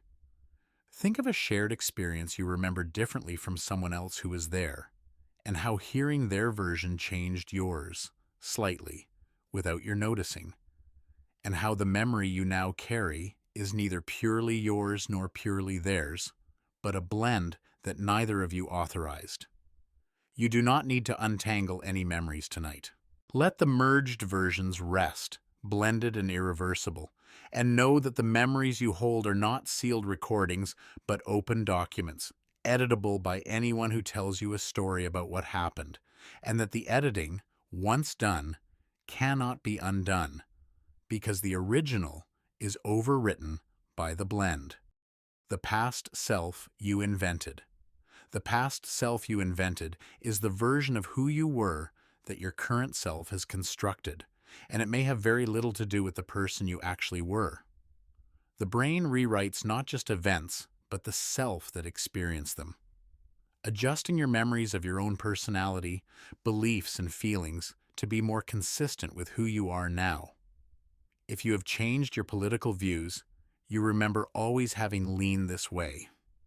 If you have become more confident, you remember always having been somewhat confident. The past self is revised to match the current self, producing a feeling of consistency that may be entirely manufactured. Psychologists call this implicit revision, and it serves the ego's need for a coherent narrative, a life story in which you have always been, more or less, the person you are now. Think of who you believe you were 10 years ago and consider that the person you are remembering may have been edited to look more like you, and that the actual person, the one who existed before the revision, might surprise you if you could meet them. You do not need to meet any past self tonight. Let the invented version rest, consistent and probably wrong, and know that the autobiography your brain maintains is not a history but a novel, revised with each new chapter to make the earlier chapters fit, and that the person you remember being is, in part, a character your current self created to make the story of your life make sense. The memory you can never trust fully. The memory you can never trust fully is every memory you have, because this tier has shown, bias by bias, that the system responsible for storing your past is not a recording device, but a creative one. Reconstructing, editing, filtering, merging, and revising with every retrieval. Producing a version of the past that feels certain and is, in ways you cannot detect from the inside, systematically unreliable. This is not a reason to distrust everything you remember. Most memories are close enough to reality to be useful, but it is a reason to hold your memories gently, to recognize that the certainty you feel about your past is a product of the system's design rather than its accuracy, and that the person you believe you were and the events you believe you experienced have been processed through a system that prioritizes coherence over truth. Think of the memory you trust most, the one that feels like a perfect recording, and know that even this one has been through the brain's editing suite, reconstructed, filtered, and possibly blended with information from other sources, and that the perfection of the feeling is the final, most convincing edit. You do not need to question anything tonight. Let all your memories rest, each one a reconstruction, each one confident, each one a little bit wrong in ways you will never be able to detect, and feel the strange, gentle truth that the past you carry is not the past that happened, but it is the only past you will ever have, and it is, with all its quiet distortions, entirely and irreplaceably yours. You favor people who are like you. You favor people who are like you, and this is in-group bias, one of the oldest and most deeply wired preferences in the human brain. You trust, help, forgive, and believe people who resemble you, who share your background, your appearance, your values, or even arbitrary markers of belonging, more than people who do not. The bias does not require deep similarity. Researchers have created in-groups based on completely meaningless criteria, coin flips, random team assignments, even preferences for one abstract painting over another, and found that people immediately began favoring their group, allocating more resources, giving more generous evaluations, and showing more empathy to people who shared nothing with them except a label. The favoring is automatic, operating below conscious awareness, and it feels not like bias but like good judgment, the sense that these people are more trustworthy, more reasonable, more deserving, when the only difference is that they are in your group and the others are not. Think of how differently you treat someone once you discover you share something in common. How a single point of similarity can shift your entire evaluation, and how the shift feels like perception rather than preference. You do not need to examine any loyalties tonight. Let the in-group rest, favored, and familiar, and know that the warmth you feel toward people like you is not a rational assessment of their character, but an ancient, automatic, deeply wired preference for the similar over the different, operating in every social judgment you make, invisible and powerful and almost impossible to override. They all look the same to you. They all look the same to you, and this is the outgroup homogeneity effect, the tendency to see members of groups you do not belong to as more alike than they actually are, while seeing members of your own group as varied and individual. Your group is full of unique people. Their group is full of interchangeable ones. The bias operates in every direction, across race, across nationality, across profession, across any category that divides people into us and them, and it produces one of the most quietly damaging distortions in social cognition. The inability to see individual difference in people you have categorized as other. Researchers have demonstrated this across every measurable dimension of difference, showing that people consistently overestimate the similarity within groups they do not belong to and underestimate the similarity within their own. The effect is not about intelligence or goodwill. It is about exposure and attention. You see your own group in high resolution because you attend to the differences. You see other groups in low resolution because you attend to the category. Think of a group you consider yourself outside of, and how you tend to think of them as a block, with shared traits and shared motives, while your own group is a collection of individuals who just happen to share a label. You do not need to recategorize anyone tonight. Let the groups rest, each one more varied than you think and less monolithic than it seems, and know that the flatness you see in others is not in them, but in the resolution your brain assigned to them. A resolution determined not by who they are, but by which side of the line you are standing on.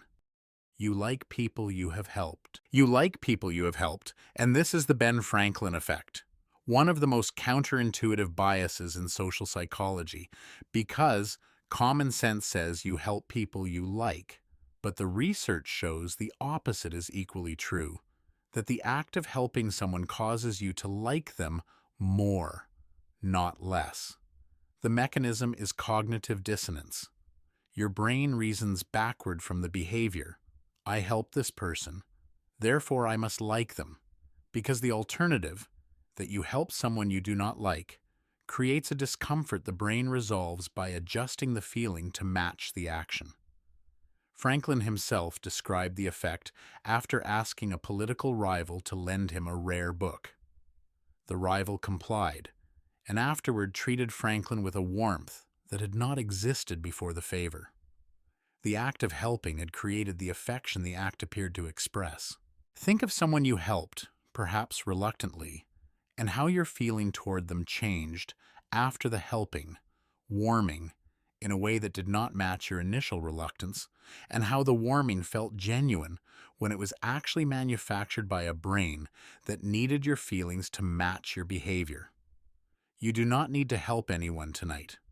Let the effect rest, and know that the affections you hold are not always the cause of your behavior, but sometimes the product of it.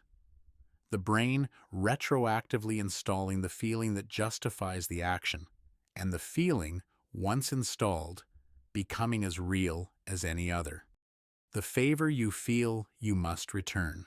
The favor you feel you must return is the reciprocity bias, one of the most powerful and most exploited forces in human social behavior. When someone does something for you, even something small and unsolicited, your brain produces an almost irresistible urge to reciprocate, to return the favor, to balance the social ledger, and the urge operates regardless of whether you asked for the favor, wanted it, or even liked the person who offered it.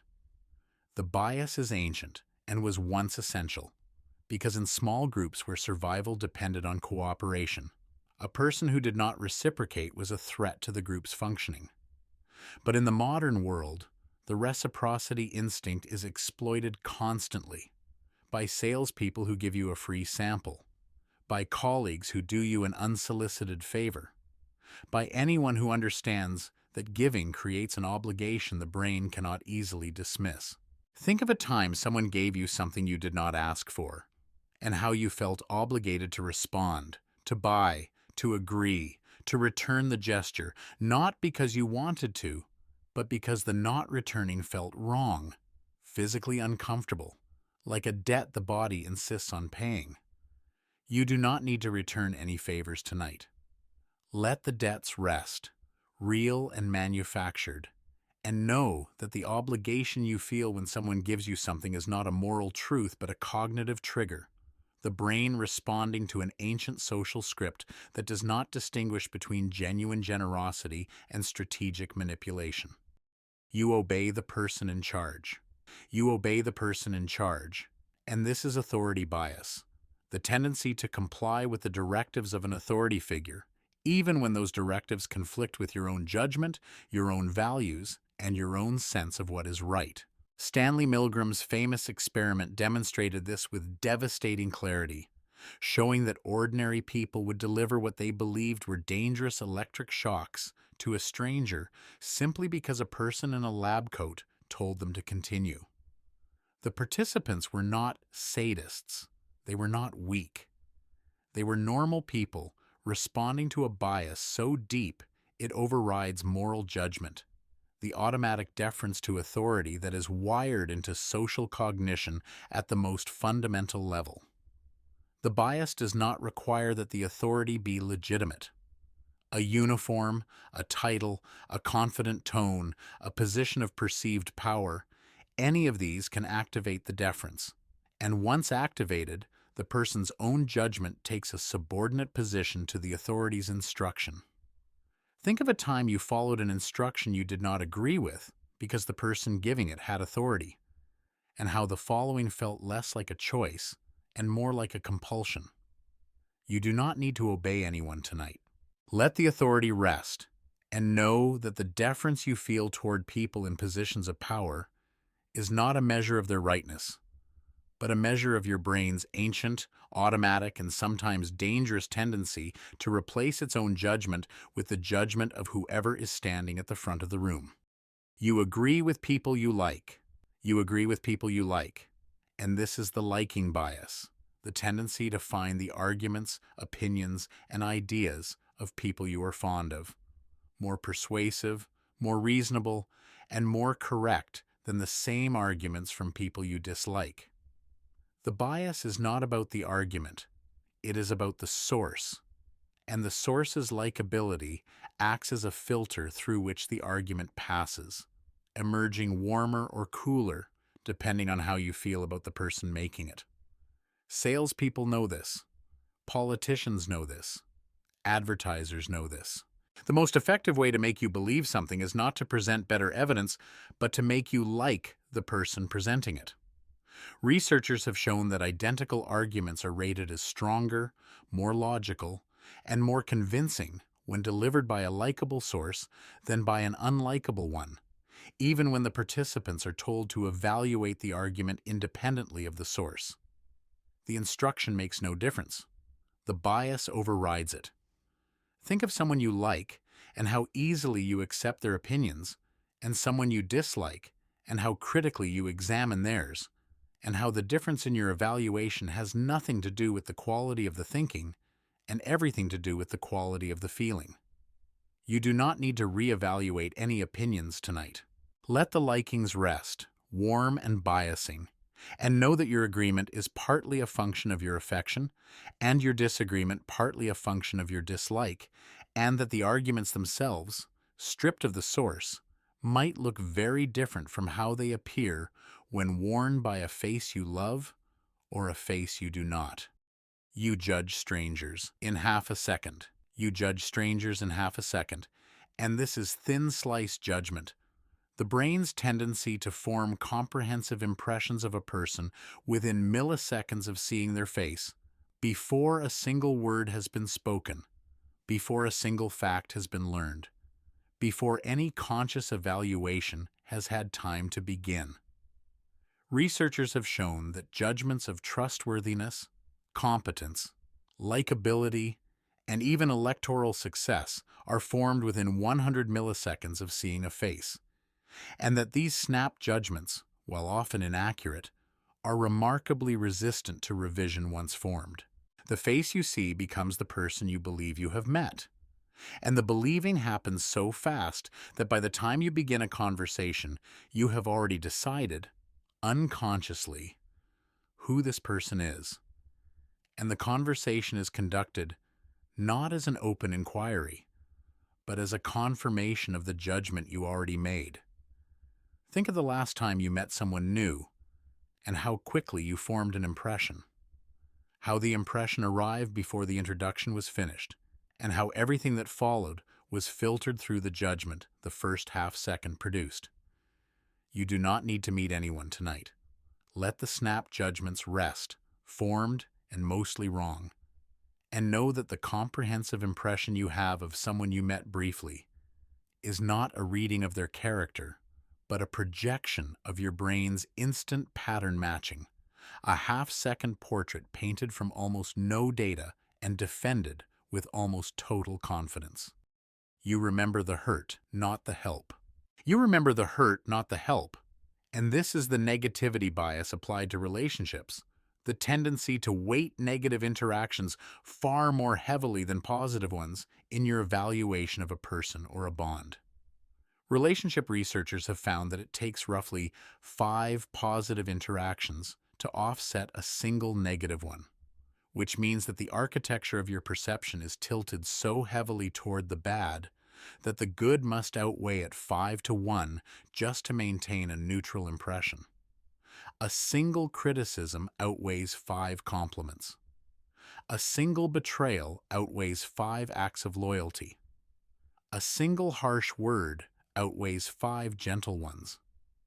The bias evolved because threats were more dangerous than opportunities were beneficial, and a brain that overweighted the negative survived better than one that gave equal weight to both. But in relationships, the bias produces a distorted ledger, one in which the hurts are recorded in permanent ink and the helps are written in pencil.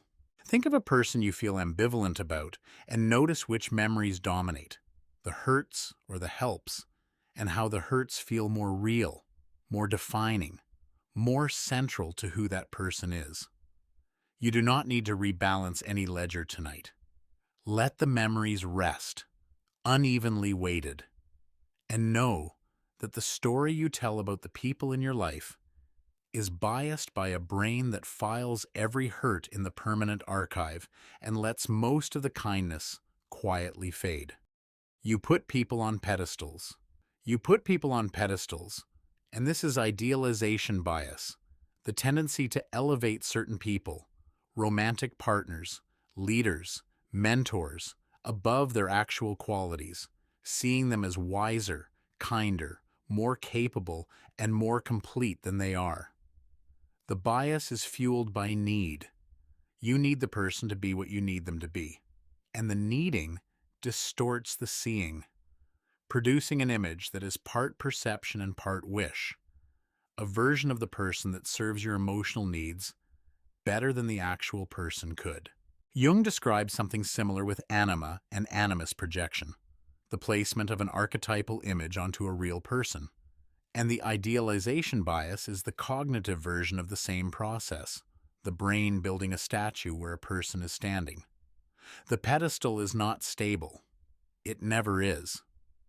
And when the real person shows their ordinary, flawed human face, the idealization collapses, producing not simple disappointment, but the specific, sharp pain of a constructed image shattering. Think of someone you placed on a pedestal and how the falling felt like betrayal when it was actually correction. You do not need to reassess any pedestals tonight. Let them stand or fall as they will, and know that the image you have of the people you most admire is partly their reality and partly your construction, and that the construction, while comforting, is setting up a collision with the truth that will arrive, inevitably, the moment the real person steps out from behind the statue you built. You dismiss ideas from people you dislike. You dismiss ideas from people you dislike. And this is reactive devaluation, the automatic tendency to rate a proposal, an argument, or a piece of information as less valuable simply because it comes from a source you distrust or dislike. The idea does not change. The source does, and the source contaminates the idea, not through any logical process, but through an emotional one, the brain applying its feelings about the messenger to the message itself. Researchers demonstrated this during political negotiations, showing that identical peace proposals were rated as significantly less fair and less acceptable when participants were told the proposal came from the opposing side. The proposal was the same, the source was different. And the source was all the brain needed to change the evaluation. Think of an idea you dismissed and who was offering it, and whether the dismissal was a response to the idea or to the person, and how confident you felt that your objection was logical when it was actually emotional. You do not need to reconsider any dismissed ideas tonight. Let the devaluations rest, and know that the brain evaluates ideas and sources as a package, not separately, and that many of the ideas you have rejected in your life were rejected not because they were wrong, but because they were delivered by the wrong mouth, and that the mouth, not the idea, was the thing your brain was actually evaluating. You think everyone thinks like you. You think everyone thinks like you. And this is the false consensus effect, the tendency to overestimate how many people share your opinions, beliefs, and preferences, and to assume that your way of seeing the world is the normal, default, obvious way. You assume others would make the same choices, reach the same conclusions, hold the same values, and the assumption creates a world in which your position feels like the center, and anyone who disagrees is an outlier. Researchers have documented this across every measurable domain of opinion, showing that people consistently overestimate the percentage of others who agree with them and underestimate the percentage who do not.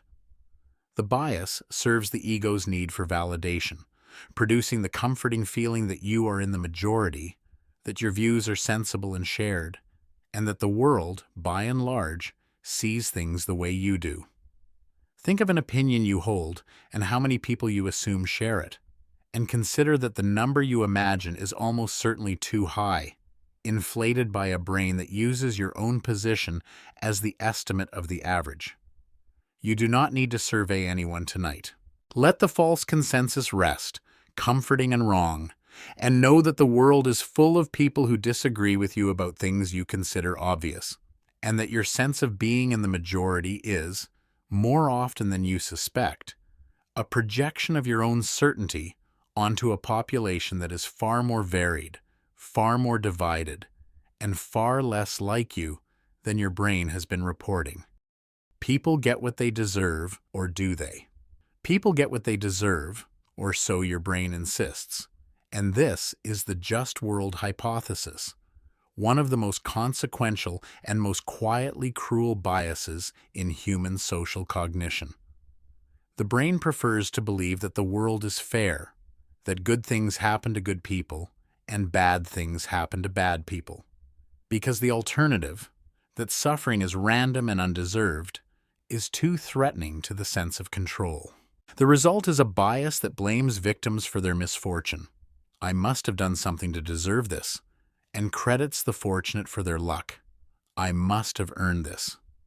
Researchers have shown that people who are told about a victim's suffering often adjust their evaluation of the victim downward, concluding that the person must be flawed in some way to have deserved what happened, because the alternative, that it could happen to anyone, is too frightening. Think of a time you looked at someone's misfortune and felt quietly that they must have done something to cause it, and how the feeling protected you from the scarier thought that the same thing could happen to you for no reason at all. You do not need to judge anyone's fortune tonight.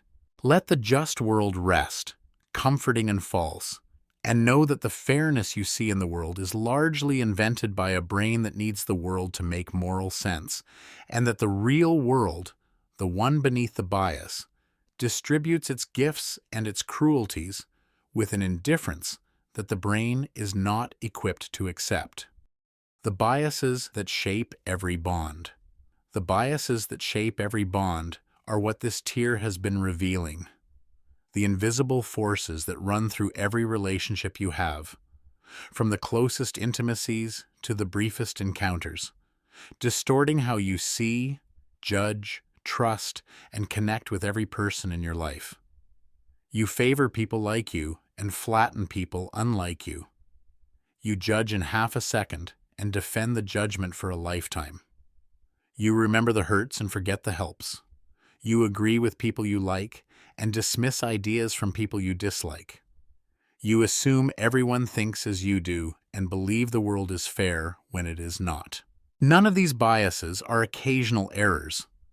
They are the permanent operating system of social cognition, running in every interaction, shaping every bond, producing a social world that feels accurately perceived and is, in fact, deeply, systematically, invisibly distorted. Think of your most important relationship and how many of these biases are active inside it right now, shaping how you see the other person, weighting the negatives, inflating the positives, projecting your feelings, idealizing or devaluing based on forces that have nothing to do with who the other person actually is. You do not need to fix any relationship tonight. Let the biases rest, running quietly through every bond, and know that the person you think you see when you look at someone is partly them and partly you, and that the mix is permanent, invisible, and the quiet architect of every connection you have ever made. Your feelings decide before you think. Your feelings decide before you think. And this is the affect heuristic, one of the most fundamental biases in human cognition. The tendency to make judgments based on what you are feeling at the moment rather than on a rational analysis of the situation. The feeling arrives first, fast and automatic, and the thinking arrives second, slow and effortful. And by the time the thinking begins, the feeling has already colored the analysis, turning the supposedly rational evaluation into a post hoc justification of an emotional conclusion that was reached before the first thought was formed. The neuroscientist Antonio Damasio showed that people with damage to the emotional centers of the brain do not become more rational. They become less able to decide at all, suggesting that emotion is not the enemy of reason, but its engine, the force that starts the decision-making process and steers it throughout. Think of a decision you made rationally, carefully, weighing the pros and cons, and consider that the weighing was not neutral, but emotionally loaded from the start. Each pro and con carrying an emotional charge that your conscious mind read as evidence rather than feeling. You do not need to separate your feelings from your thoughts tonight. Let them rest, intertwined as they always are. And know that the rational mind you trust to make your decisions is powered by an emotional engine it cannot see, and that the conclusions you reach are always, always feelings first, reasons second, dressed in logic but driven by something far older and far less interested in being right. Fear makes everything look dangerous. Fear makes everything look dangerous. And this is not a metaphor, but a measurable perceptual shift. Because when the brain is in a state of fear, it literally changes what the sensory system reports, amplifying threats, shrinking safe zones, and presenting a version of the world in which danger is everywhere and safety is scarce. Researchers have shown that fearful people overestimate the steepness of hills, the distance of falls, the size of threats, and the probability of harm. Not because they are being irrational, but because the fear state recalibrates the perceptual system itself, changing what the eyes report and what the body feels.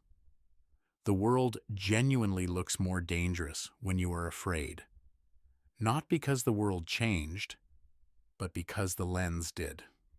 The evolutionary logic is straightforward.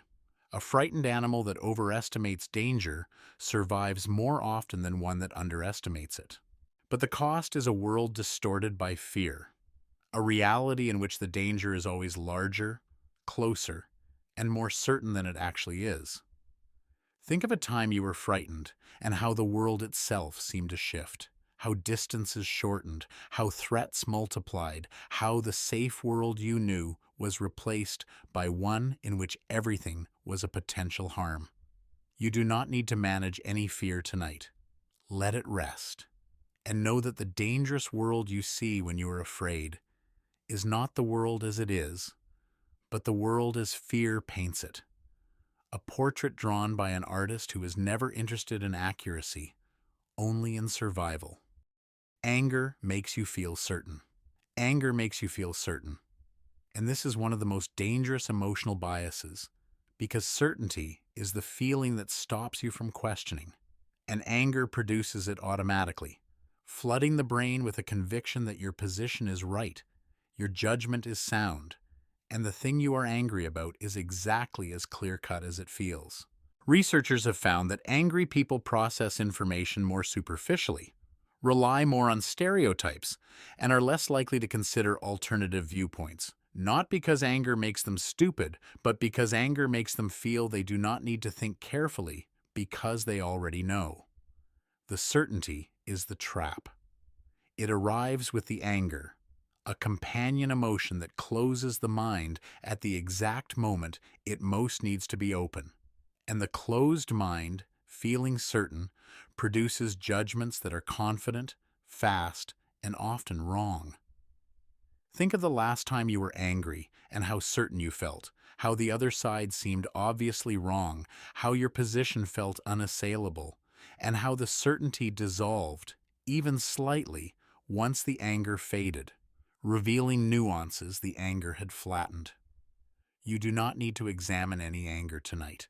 Let it rest, if it is there, and know that the certainty anger provides is not insight, but inflammation. The brain's immune system responding to a perceived threat by shutting down the complexity that threatens a decisive response, and that the decisions made in anger are almost always simpler, faster, and less accurate than the ones made once the anger clears. The disgust that becomes a judgment. The disgust that becomes a judgment is one of the most quietly powerful emotional biases, because disgust, which evolved to protect you from contaminated food and bodily threats, has been co-opted by the moral brain. And now, the same feeling that makes you recoil from a rotten smell makes you recoil from a moral violation, and the recoiling feels the same from the inside. Researchers have demonstrated that inducing physical disgust by having people sit in a dirty room or smell something unpleasant makes them judge moral scenarios more harshly, rate people more negatively, and apply stricter punishments, even when the disgust has nothing to do with the thing being judged. The body's feeling of contamination bleeds into the mind's evaluation of conduct, and the bleeding is invisible. Think of a time you found someone or something morally repulsive and notice how the feeling was physical, not just intellectual, how the judgment carried a bodily quality, a revulsion that felt like evidence of wrongness rather than an emotion coloring the evaluation. You do not need to re-examine any moral judgments tonight. Let the disgust rest, and know that the body and the moral mind share a circuitry that neither one fully controls, and that the moral certainty you feel about some things is partly a physical sensation, borrowed from a system that was built to protect you from bad food, now quietly running your ethics. The good mood that makes you careless. The good mood that makes you careless is the flip side of the emotional biases discussed so far, because while negative emotions like fear and anger distort judgment in one direction, positive emotions distort it in another, making you more trusting, more optimistic, more accepting, and less careful than the situation warrants. When you feel good, the brain's threat detection system relaxes, and the relaxation produces a credulity that the careful, guarded mind would never allow. You accept arguments you would normally question. You trust people you would normally evaluate. You take risks you would normally avoid. The good mood is not neutral. It is a bias, tilting your judgment toward the positive the way fear tilts it toward the negative. And the tilt, because it feels pleasant, is rarely recognized as a distortion. Think of a decision you made while feeling happy and how easy the deciding was, how clear and simple and right it seemed, and consider that the ease was not a product of the decision's quality, but of your mood's interference, the good feeling making everything look better than it was. You do not need to dampen any good mood tonight. Let it rest, warm and biasing, and know that the world looks more trustworthy when you are happy. Not because it is more trustworthy, but because the brain, when it feels safe, stops checking. And the not checking feels like confidence, when it is actually the absence of the caution you most need. You feel, therefore you believe. You feel, therefore you believe. And this is emotional reasoning, the bias that treats feelings as evidence, the quiet assumption that if you feel something is true, it must be true. If you feel anxious about a flight, the flight must be dangerous. If you feel guilty, you must have done something wrong. If you feel like a failure, you must be one. The feeling is treated as data, as reliable information about reality, when it is actually information about your emotional state, which may or may not correspond to anything real. Cognitive therapists identify emotional reasoning as one of the core cognitive distortions, the one that makes all the others feel convincing, because the feeling validates the thought, and the thought validates the feeling, in a self-reinforcing loop that is almost impossible to break from the inside. Think of a belief you hold that is based primarily on a feeling, and how the feeling makes the belief feel self-evident, and how any challenge to the belief feels like a challenge to the feeling, and therefore wrong, and how the wrongness of the challenge feels like further evidence that the belief is right. You do not need to separate feeling from believing tonight. Let them rest, intertwined and mutually reinforcing. And know that the brain does not distinguish between feeling something is true and knowing something is true, and that the distinction, which you might think is obvious, is one of the hardest things a human mind can learn to make. The regret that distorts the next choice. The regret that distorts the next choice is the emotional aftermath of a decision gone wrong, carried forward into the next decision as a bias that overcompensates for the past mistake, producing a new mistake in the opposite direction. You trusted too much and were hurt, so now you trust too little. You took a risk that failed, so now you avoid all risk. You said yes when you should have said no, so now you say no when you should say yes. The regret from the previous choice becomes a filter for the current one, and the filter is not balanced but overcorrected, swinging the pendulum past the center to the opposite extreme. Psychologists call this once bitten, twice shy reasoning, and while it feels like learning from experience, it is actually a bias. The brain applying the lesson of one specific failure to every subsequent situation, regardless of whether the situations are similar. Think of how a past regret has shaped your current caution, and whether the caution is proportional to the actual risk or disproportionate, inflated by the memory of a pain that belonged to a different situation. You do not need to calibrate any caution tonight. Let the regret rest, carried and overcorrected, and know that the lessons you learned from past mistakes are real, and the overcorrection they produce is also real, and that the line between wisdom and bias, between learning and overreacting, is one the brain almost never draws accurately. Shame shuts down your thinking. Shame shuts down your thinking, literally, because shame produces a cognitive narrowing so severe that the person experiencing it loses access to the higher order thinking they need most. When shame activates, the brain's prefrontal cortex, the area responsible for nuanced judgment, perspective taking, and rational evaluation, goes offline, replaced by the more primitive threat response systems that deal in fight, flight, or freeze. The shame person cannot think clearly because the thinking machinery has been commandeered by an emotional emergency, and the emergency is the self being evaluated as fundamentally defective. Shame is different from guilt. Guilt says I did a bad thing. Shame says I am a bad thing. And the brain, interpreting a threat to the self's core identity, responds with a shutdown that protects the organism from further exposure by pulling the curtain on complex thought entirely. Think of a moment of deep shame and how your mind went blank, how you could not think, could not respond, could not access the intelligence you normally rely on, and how the blankness was not stupidity but self-protection.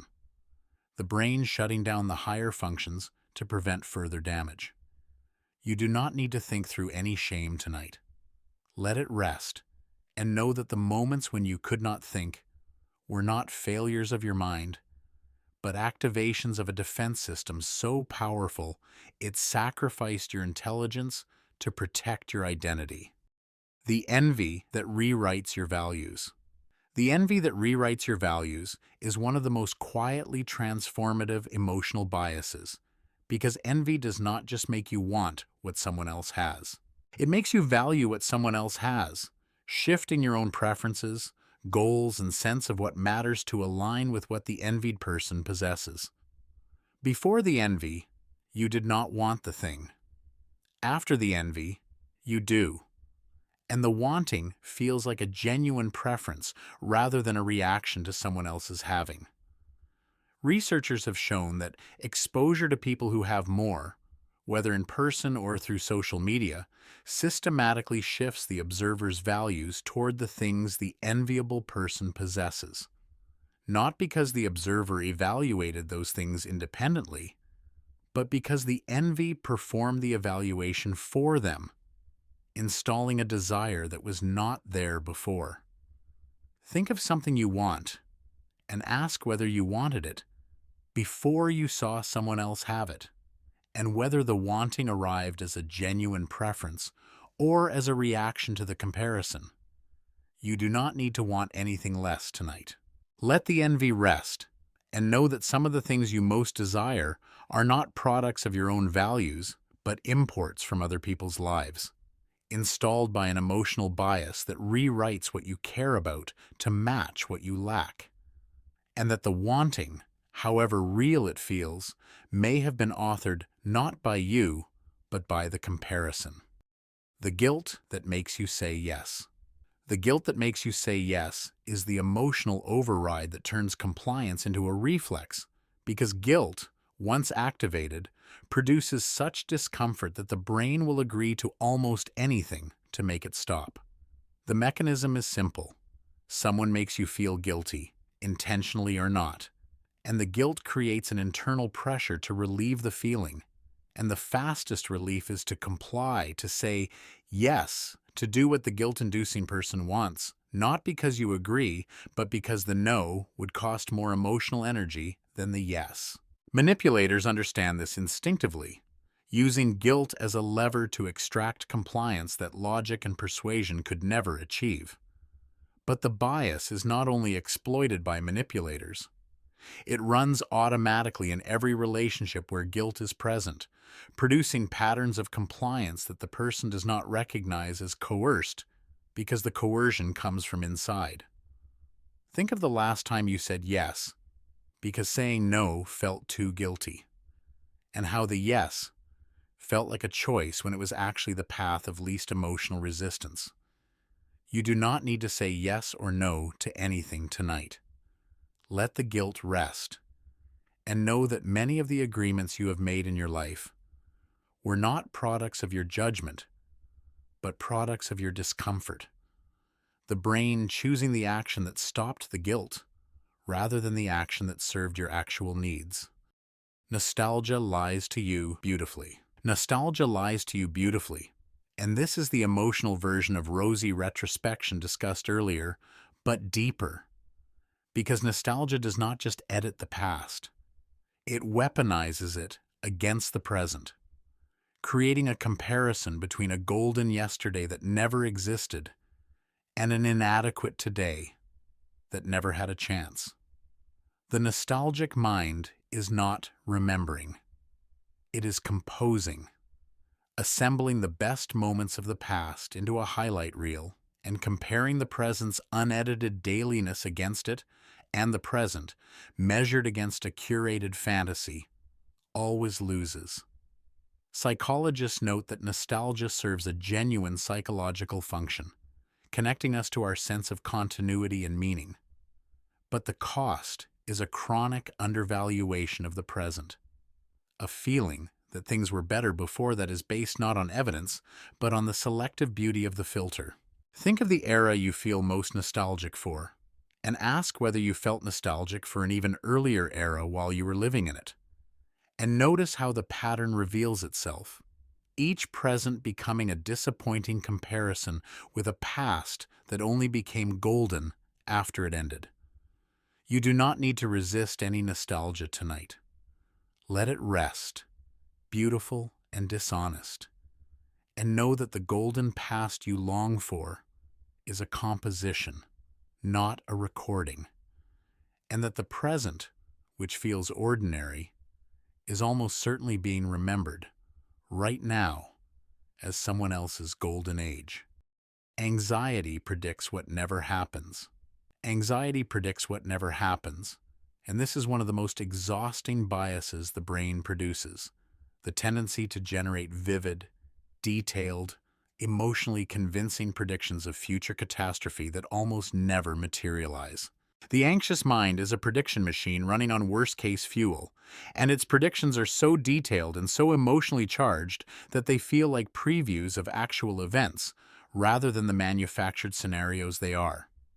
Researchers have found that roughly 85% of the things people worry about never happen, and of the 15% that do, the outcome is handled better than the person predicted. The worry is almost never useful, but the brain continues to produce it because the mechanism that generates worry is not calibrated for accuracy. It is calibrated for preparation, and a brain that prepares for the worst, even when the worst almost never comes, feels safer than one that does not, even though the preparation costs enormous energy and produces enormous suffering. Think of the last thing you worried about and whether it happened, and how certain you were that it would, and how the certainty was a product of the vividness of the imagining rather than the probability of the event. You do not need to worry about anything tonight.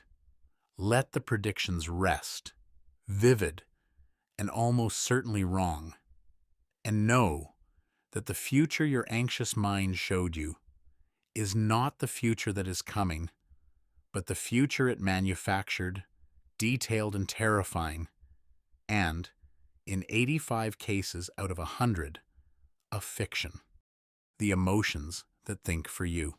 The emotions that think for you are the whole of this tier gathered into a single, quiet recognition that the rational, logical, carefully reasoning mind you believe is making your decisions is, in fact, powered, steered, and frequently overridden by an emotional system that operates faster, deeper, and more persuasively than any rational process you possess. Your feelings decide before you think. Your fear reshapes the world. Your anger manufactures certainty. Your disgust runs your ethics. Your good mood drops your guard. Your shame shuts down your thinking. Your envy rewrites your values. Your guilt makes you compliant. Your nostalgia lies about the past. Your anxiety lies about the future. And all of it happens before the rational mind has a chance to weigh in, producing conclusions that feel like thoughts, but are actually feelings, wearing the clothes of reason but driven by something far older. Think of how many of your beliefs, your judgments, your decisions you would attribute to reason, and how many of them, honestly examined, were actually authored by an emotion that arrived first and built the reasoning around itself. You do not need to separate anything tonight. Let the emotions rest, doing their quiet thinking, and know that the mind you trust to be rational is a mind in partnership with forces it cannot see, and that the partnership, while imperfect, is the only one you have, and the only one that has ever made a decision in your name. The fear of death shapes everything. The fear of death shapes everything. And this is terror management theory. The idea that the awareness of your own mortality is the single most powerful force shaping human behavior, and that most of what you do, from building a career to holding a belief to raising a child, is, at some level, a response to the knowledge that you are going to die. The terror of mortality is so overwhelming that the brain cannot hold it consciously for long, and so it is managed, pushed below awareness, and converted into the driving force behind your need for meaning, your attachment to your culture, your defense of your worldview, and your desire to leave something behind. Researchers have shown that when people are reminded of death, even subtly, they become more defensive of their beliefs, more hostile to outsiders, more attached to their cultural identity, and more driven to achieve. The death reminder does not produce paralysis.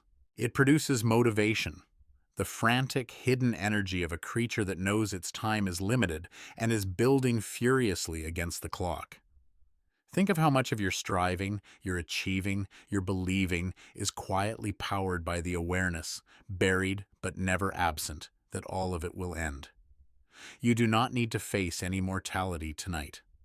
Let the fear rest, running in the deepest background, and know that the engine driving much of your life is not ambition or desire or purpose, but the quiet, constant, unanswerable awareness that the clock is running. And the running, paradoxically, is what makes you build. Bad will always be stronger than good. Bad will always be stronger than good in the brain's accounting. And this is negativity bias at its deepest. The structural asymmetry wired into the human nervous system that gives negative events, emotions, and information more weight, more processing time, and more lasting impact than equivalent positive ones. The brain did not evolve to be happy. It evolved to survive. And survival requires that threats be processed more urgently than rewards, because missing a threat can kill you, while missing a reward only costs you a meal. The result is a nervous system that is fundamentally tilted toward the negative, that spends more resources processing, storing, and responding to bad things than good things, and that produces an experience of life in which the painful moments are sharper, the bad memories more vivid, the criticisms more lasting, and the losses more devastating than the corresponding pleasures, compliments, and gains. This bias cannot be overridden because it is not a cognitive error. It is the architecture of the nervous system itself. Think of how one bad comment can ruin a day full of good ones, how one criticism can outweigh 10 compliments, how one loss can erase 10 gains, and how the asymmetry feels not like a bias, but like the truth about the world. You do not need to rebalance anything tonight. Let the negativity rest, heavy and permanent, and know that the world is not as bad as it feels, but the brain, built for survival rather than for happiness, will always make it feel worse than it is. Us against them is in your wiring. Us against them is in your wiring. And this is tribalism at its deepest. The bias so fundamental it may be impossible to fully override, because the brain categorizes every person it encounters as either in-group or out-group within milliseconds, and the categorization triggers automatic, differential processing that no amount of conscious goodwill can completely erase. The in-group gets empathy. The out-group gets suspicion. The in-group gets nuance. The out-group gets stereotypes. The division is not a choice. It is a feature of social cognition so basic that it operates in infants, in every culture studied, and across every arbitrary boundary that can be drawn between people. Neuroscientists have shown that the brain's empathy circuits fire more readily for in-group members than out-group members, and that the differential firing is automatic, occurring before conscious evaluation has time to intervene. Think of how naturally you extend empathy to people who share your identity and how much more effort it takes to extend the same empathy to people who do not, and how the difference, which feels like a rational evaluation, is actually a wired-in preference that predates every thought you have ever had about fairness. You do not need to overcome any tribalism tonight. Let the wiring rest, ancient and persistent, and know that the division between us and them is not a moral failure, but a biological inheritance, and that the effort to extend empathy across the line, while always incomplete, is one of the most important things a brain wired for tribalism can attempt. You defend the system that hurts you. You defend the system that hurts you, and this is system justification bias, the tendency to defend, rationalize, and support existing social systems even when those systems disadvantage you personally. The bias is counterintuitive because you would expect people who are harmed by a system to want to change it. But research shows the opposite. The people who benefit least from the status quo are often the most vigorous in defending it, because the alternative, admitting that the system is unjust, threatens the sense of security that believing in a fair world provides. If the system is just, your suffering makes sense. If the system is unjust, your suffering is arbitrary. And arbitrary suffering is far more frightening than deserved suffering. The brain prefers the pain of an unfair system to the terror of an unfair universe, and the preference produces a defense of the very thing causing the pain. Think of a system you defend despite knowing it disadvantages you, and how the defending feels not like bias, but like realism, like acceptance, like maturity. And consider that the maturity may be the bias speaking, the brain choosing the comfort of justification over the threat of honest evaluation. You do not need to challenge any system tonight.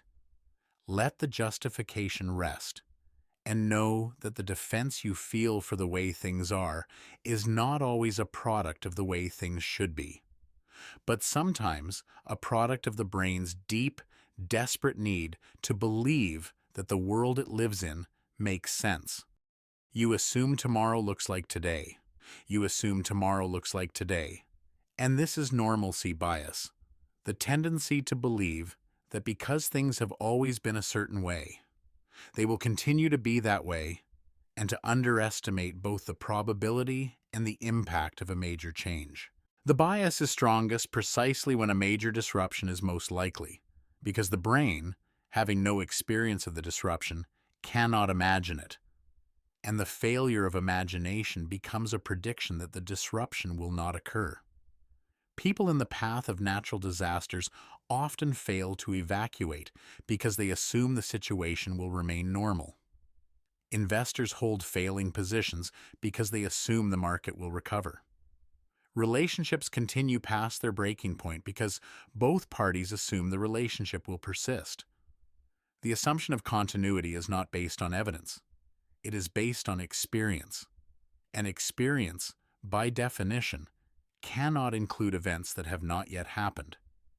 Think of how confidently you assume your life tomorrow will look like your life today, and how the confidence is built entirely from the past, and how the past, however long, cannot guarantee the future.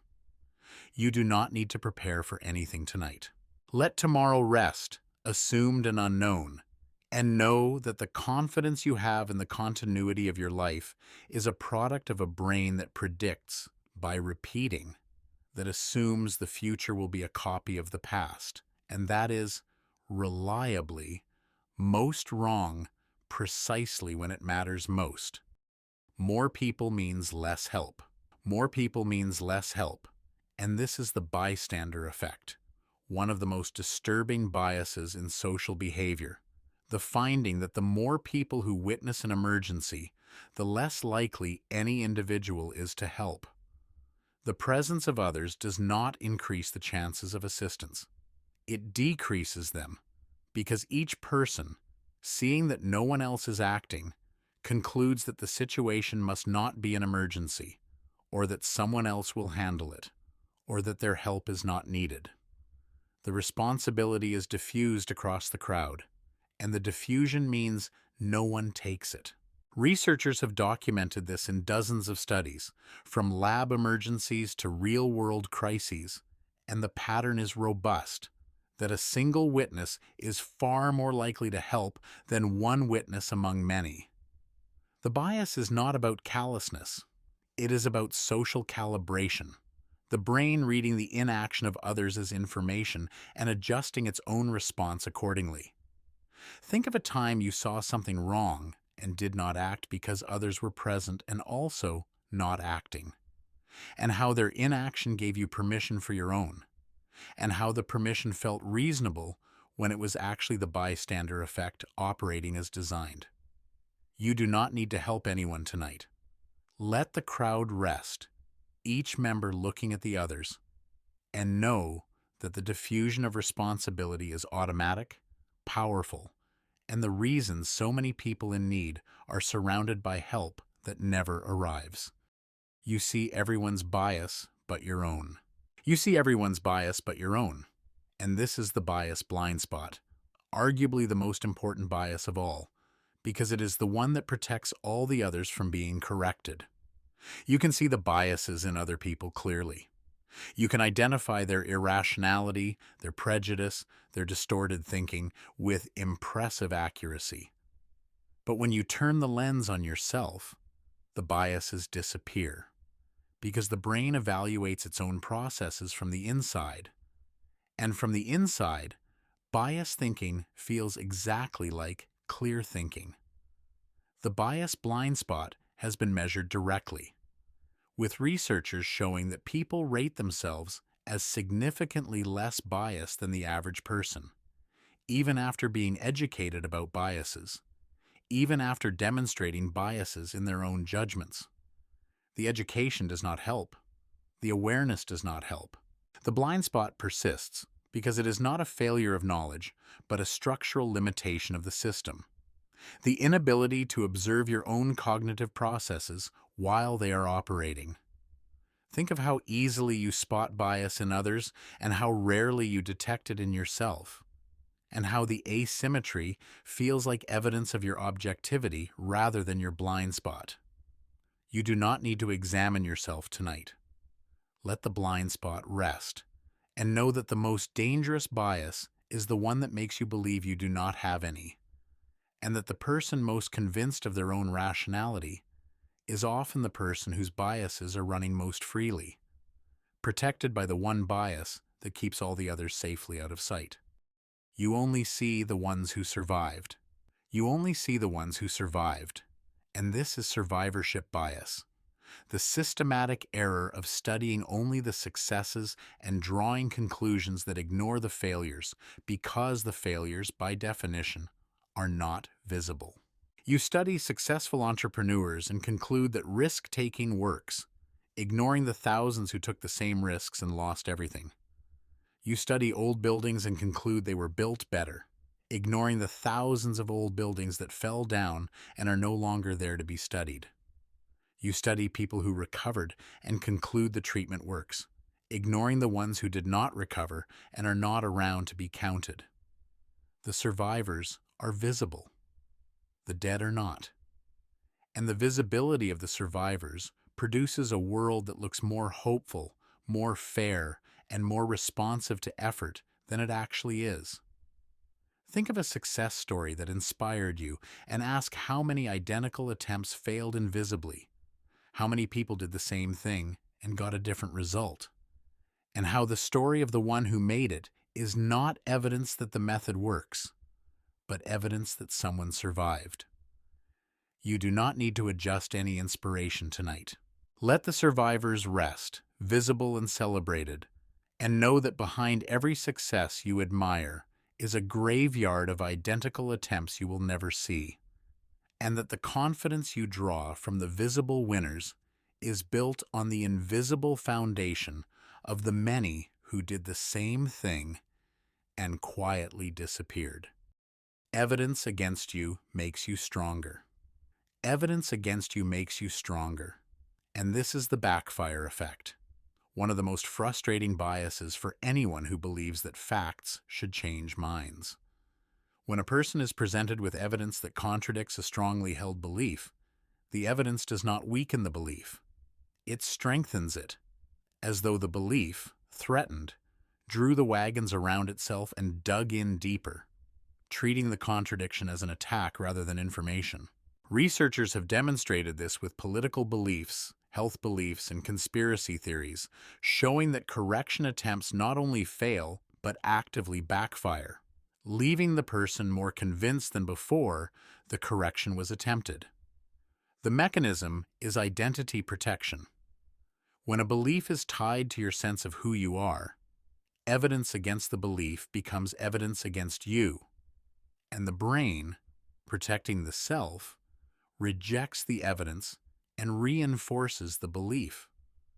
Think of a belief you hold that has survived every piece of contrary evidence, and how each contradiction made you more certain rather than less, and how the certainty felt like strength when it was actually the bias digging a deeper trench.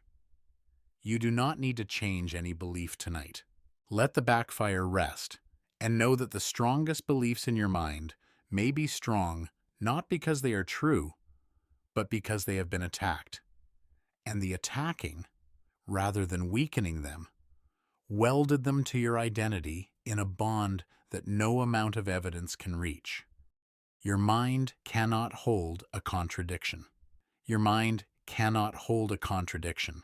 And this is cognitive dissonance, the deep, physical discomfort the brain produces when you hold two conflicting beliefs, or when your behavior contradicts your beliefs, and the desperate measures the brain takes to resolve the conflict, almost always by changing the belief rather than the behavior. You believe smoking is harmful, but you smoke. And the dissonance between the belief and the behavior produces a discomfort so intense that the brain resolves it not by quitting, but by adjusting the belief. Maybe it is not that harmful. Maybe I will quit soon. Maybe the studies are exaggerated. The behavior stays. The belief bends. The dissonance dissolves, not because the conflict was resolved, but because the brain rewrote one side to match the other. Festinger, who discovered cognitive dissonance, showed that people will go to extraordinary lengths to maintain consistency, changing their attitudes, their memories, and their values, rather than accept the discomfort of holding two contradictory truths at the same time. Think of a contradiction you carry, a belief that does not match your behavior, and how your brain has resolved it, probably by adjusting the belief, and how the adjustment felt like a genuine change of mind when it was actually a desperate attempt to make the discomfort stop. You do not need to resolve any contradiction tonight. Let the dissonance rest, and know that your mind's insistence on consistency is not a virtue, but a bias, the brain preferring a coherent fiction to an honest contradiction. The illusion that you are choosing. The illusion that you are choosing is the deepest bias of all. The quiet, persistent, possibly wrong assumption that the decisions you make are freely made, that you could have done otherwise, and that the person sitting behind your eyes is the author rather than the audience of your choices. Neuroscientists have shown that brain activity associated with a decision can be detected seconds before the person becomes consciously aware of deciding, suggesting that the decision is made before the feeling of choosing arrives, and that the feeling of choosing is a report of something that has already happened rather than the initiation of something about to happen. If this is true, and the evidence is strong, though not conclusive, then the most fundamental assumption you make about yourself, that you are the one in charge, may be the brain's most comprehensive and most necessary illusion. A story told to keep you functioning in a world that requires the feeling of agency, even if the agency itself is less than it appears. Think of the last decision you made and how certain you were that you made it, and consider that the certainty may be a report rather than a cause, the brain informing you of a choice that was already made.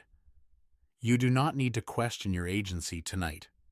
Let the illusion rest, if illusion it is, and know that the feeling of choosing may be the most important feeling you have, regardless of whether it is accurate, because a mind that believes it is choosing is a mind that continues to act. And acting, real or illusory, is the only option available to a creature that must live as though it were free. The biases that cannot be unlearned. The biases that cannot be unlearned are the whole of this tier gathered into a single, humbling recognition that some of the distortions shaping your perception, your decisions, and your relationships are not correctable because they are not learned errors but structural features of the brain itself. The fear of death, the negativity bias, the tribal instinct, the bystander effect, the blind spot. These are not bugs. They are the operating system, installed before you were born, running before you were conscious, and continuing to run regardless of how much you know about them. Knowing about a bias does not remove it. Knowing about anchoring does not make you immune to anchoring. Knowing about the blind spot does not eliminate the blind spot. The knowledge makes you slightly more aware, slightly more cautious, slightly more humble, but it does not change the system. The system is what it is, a brain built for survival in a dangerous world, running shortcuts that were good enough for the savannah and hopelessly inadequate for the complexity of modern life. Think of every bias you have heard tonight and how many of them you will still fall for tomorrow, and how the falling will not feel like falling, but like thinking. You do not need to fix the system tonight. Let it rest, biased and brilliant, and know that the brain you carry is the most extraordinary and most flawed instrument ever produced by nature, and that living with its biases, rather than pretending you can eliminate them, may be the most honest and the most human thing you can do. Now you see the strings. Now you see the strings, the invisible threads that have been pulling your thoughts, your decisions, your perceptions, and your relationships in directions you did not choose for your entire life. 100 biases, each one named, each one explained, each one operating in you right now, shaping the world you think you are seeing into the world your brain has decided to show you. The anchoring, the framing, the loss aversion, the confirmation, the halo, the blind spot, all of them running simultaneously, all of them invisible until tonight, all of them still running now that you can see them. Seeing the strings does not cut them. That is the strange, humbling conclusion of this entire journey, that awareness of a bias does not remove the bias, only changes your relationship to it. You are still anchored by the first number. You still favor the familiar. You still see your own biases less clearly than everyone else's. But now you know, and the knowing, while it does not fix anything, changes something. The way you hold your own certainty, the gentleness with which you treat your own conclusions, the quiet, honest admission that the mind you rely on is a brilliant, flawed, systematically biased instrument that was never designed for accuracy. You do not need to cut any strings tonight. Let them rest, visible and still attached, and know that seeing the strings is not the same as being free of them, but it is the closest thing to freedom a biased mind can reach. Knowing does not set you free. Knowing does not set you free. And this is perhaps the most honest thing that can be said about cognitive biases, that learning about them does not make you immune to them. You now know about anchoring, and you will still be anchored. You now know about confirmation bias, and you will still confirm. The knowledge sits in the conscious mind while the biases operate below it, in a layer of processing that education cannot reach. Because the biases are not beliefs you can update, but wiring you cannot rewire. This is not hopeless. It is honest. And the honesty itself is valuable, because a person who knows they are biased holds their judgments differently from a person who believes they are objective. The knowing does not remove the error, but it adds a margin, a small, quiet space between the biased conclusion and the action that follows. A pause in which the person can ask, is this my thinking, or is this the bias? And the asking, even when it cannot answer definitively, is better than the not asking. You do not need to be free tonight. Let the biases run, as they will run regardless, and know that the freedom you gain tonight is not the freedom from bias, but the freedom of knowing you are biased, which is a smaller, quieter, more honest kind of freedom, and the only kind available to a mind built the way yours is. The humility of the aware mind. The humility of the aware mind is what replaces the confidence of the unaware one, and it is, in its own quiet way, a better foundation. The person who does not know about biases walks through the world with a confidence that is unearned, believing their perceptions are accurate, their judgments are fair, their reasoning is sound. The person who does know walks with less confidence and more accuracy, because they have traded the illusion of objectivity for the reality of uncertainty, and the reality, while less comfortable, is closer to the truth. Jung said that the most terrifying thing is to accept yourself completely. And accepting yourself as a biased, imperfect, systematically wrong thinker is a version of that acceptance, a humbling that is also a deepening. The humble mind does not stop thinking. It stops trusting its thinking so completely, and the not trusting makes room for better thinking, the kind that includes doubt, that considers alternatives, that holds its conclusions lightly. You do not need to be humble tonight. Let the awareness rest, and know that the mind that knows its own limits is not weaker than the one that does not. It is wiser, and the wisdom, though it feels like a loss of confidence, is actually the arrival of something better, a clarity that the confident mind, locked inside its illusions, could never reach. You are still wrong about yourself. You are still wrong about yourself, even after 100 biases, because the biases that distort your view of the world also distort your view of yourself. And the self-knowledge you think you gain tonight is itself filtered through the same flawed system you just learned about. You overestimate your strengths. You underestimate certain weaknesses. You remember your past inaccurately. You predict your future with confident imprecision. You believe you are less biased than you are. These are not additional biases. They are the same ones, applied inward, and they are just as invisible and just as persistent when directed at yourself as when directed at the world. The most biased thing you evaluate every day is you. Think of how well you think you know yourself and how many of the biases tonight apply to that knowing, and how the self-portrait you carry is painted by the same unreliable artist that paints everything else. You do not need to know yourself perfectly tonight. Let the self-portrait rest, biased and loved, and know that the person you think you are is a construction, as biased and as beautiful as every other construction your brain produces, and that the real you, the one beneath the biases, may be someone you will spend your entire life approaching and never quite meet.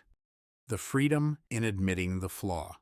The freedom in admitting the flaw is the paradox at the heart of this entire video, that accepting your mind's imperfection does not weaken you, but strengthens you, because the person who admits the flaw is the person who can compensate for it.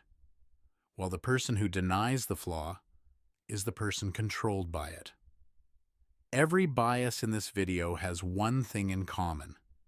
It operates most powerfully in people who believe they are immune to it. The confident person is anchored. The objective person confirms. The rational person is driven by emotion. And the person who admits all of this, who says, yes, I am flawed, yes, my mind plays tricks, yes, I am probably wrong about something right now, gains the only real advantage a biased mind can have, the advantage of knowing what it does not know. Think of how different it feels to say, I might be wrong compared to I am right, and how the first one, though less comfortable, opens a door the second one keeps permanently shut. You do not need to admit anything tonight. Let the flaw rest, admitted and harmless, and know that the most powerful position a mind can take is the honest one. The quiet acknowledgement that the instrument is imperfect, that the conclusions are provisional, and that the willingness to be wrong is the closest thing to being right that a human brain can achieve. The brain that tries anyway. The brain that tries anyway is yours, right now. The same brain that anchors and confirms and loses and fears and projects and distorts, and that also, despite all of it, gets up every morning and tries to make sense of a world it was not fully equipped to understand. The biases are real, the limitations are real, and the trying is also real. The daily, dogged, imperfect effort of a mind that knows it is flawed and continues to think, to judge, to decide, to love, to hope, to build, using the only instrument it has, which is itself. The brain was not designed for truth. It was designed for survival.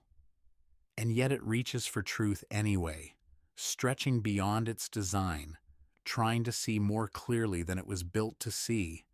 And the reaching, however imperfect, is one of the most remarkable things about being human. Think of how much your brain has gotten right despite everything working against it, and how the getting right, against the odds, is not a miracle but an effort. The daily work of a flawed instrument refusing to stop trying. You do not need to try tonight. Let the brain rest, and know that the same instrument that fooled you 100 ways tonight is also the instrument that understood the fooling, and that the understanding, imperfect and incomplete, is the brain's finest achievement. The flawed thing seeing its own flaws and choosing anyway to keep going. The beauty of an imperfect mind. The beauty of an imperfect mind is what you are left with after 100 biases have been named and none of them removed. The quiet, honest recognition that the mind you have is the only one you will ever get, and that its imperfections are not deductions from its value, but part of its character. The biases are the fingerprints of evolution, the marks left by a design process that was never aiming for perfection but for survival. And the mind that survived, the one you carry, is beautiful, not despite its flaws, but partly because of them. The way a hand-built thing is more interesting than a machine-perfect one. The anchoring, the confirming, the fearing, the hoping, the projecting, these are not failures. They are the texture of a human mind, the specific, particular, irreplaceable way your brain processes a world too complex for any instrument to capture fully. You do not need to improve anything tonight. Let the imperfect mind rest as it is, flawed and brilliant and yours, and feel the quiet beauty of a thing that was never designed to be perfect and managed, despite everything, to be extraordinary. The bias you can live with. The bias you can live with is the one you have seen, named, and chosen to carry gently rather than fight. Because the fighting would cost more than the carrying, and the carrying, done with awareness, produces a life that is honest rather than perfect. Not every bias needs to be corrected. Some are too deep to reach. Some are too useful to remove. Some are too human to give up. The bias you can live with is the one you hold with your eyes open, knowing it is there, knowing it is shaping you, and choosing to accept it as part of the package. The price of having a human brain, paid daily, without resentment. Think of the bias you recognized most in yourself tonight, the one that made you nod, and consider carrying it gently rather than fighting it, and how the gentle carrying might feel not like defeat, but like honesty. You do not need to fight anything tonight. Let the bias rest, known and carried, and know that a bias held gently is less dangerous than a bias held blindly, and that the acceptance of imperfection is not the end of growth, but its most honest beginning. The mind that learned to doubt itself. The mind that learned to doubt itself is the mind that has gained the most from tonight, because the doubt is not weakness, but the beginning of wisdom, the first crack in the wall of false certainty that lets the light of honesty through. A mind that doubts itself is not a mind that has stopped functioning. It is a mind that has started functioning honestly, holding its conclusions as provisional, its judgments as approximate, its certainty as a feeling rather than a fact. Jung said that the pendulum of the mind oscillates between sense and nonsense, not between right and wrong. And the mind that has learned to doubt itself is the mind that has accepted the oscillation, that has stopped pretending it is always on the side of sense, and that carries its thinking with the gentle, provisional quality that honesty requires. You do not need to doubt anything tonight. Let the doubt rest, soft and earned, and know that the mind that questions itself is the mind most worth trusting, not because it has the right answers, but because it knows, honestly, that it might not, and that the knowing is, tonight, more than enough. The gentle truth about your brain. The gentle truth about your brain is simple enough to carry into sleep. It is flawed. It is brilliant. It is biased in 100 ways you cannot fix, and 100 ways you now can see. It was not built for truth, but for survival. And the survival it achieved, your survival, the fact that you are here, lying in the dark, thinking these thoughts, is its greatest success, achieved by every shortcut, every bias, every imperfect trick it has ever used. The brain that lied to you 100 times tonight is the same brain that understood the lies. Let this truth rest gently now. Your brain is flawed. Your brain is magnificent. And both are true at the same time, in the same mind, in the same quiet dark, and neither one cancels the other. Let it all grow soft. The thoughts that grow softer now. The thoughts that grow softer now are the ones that have been running all night. The biases and the seeing and the wondering and the naming, all of them slowing, all of them loosening their grip, the way thoughts always loosen when sleep comes close. The anchors are drifting, the confirmations are fading, the blind spots are closing their eyes. The whole brilliant, flawed bias system is winding down, not because it is fixed, but because it is tired, and tired minds do what they have always done, which is let go, gently, of everything they were holding, and drift toward the quiet where no bias runs and no trick is played, and the mind, for a few hours, simply stops. Let the thoughts grow soft. Let them blur and dissolve. Let the 100 biases rest, named and forgiven, each one a small imperfection in the most extraordinary instrument ever built. The mind that finally rests. The mind that finally rests is yours, right now. The same mind that spent 100 topics seeing its own tricks, and that is now, at last, too tired to think about them, too close to sleep to hold another thought. There is nothing left to see tonight. The biases are sleeping. The strings are still attached, but no one is pulling them. The flawed, beautiful, imperfect mind is doing what it does every night, letting go of the world it spent all day constructing, and drifting into a place where none of the tricks matter, where no decisions are being made, where the only thing happening is rest. Let the mind rest. Let the tricks rest. Let the whole system, biased and brilliant and exhausted, settle into the quiet it has earned. You have seen enough. You have learned enough. You have doubted enough.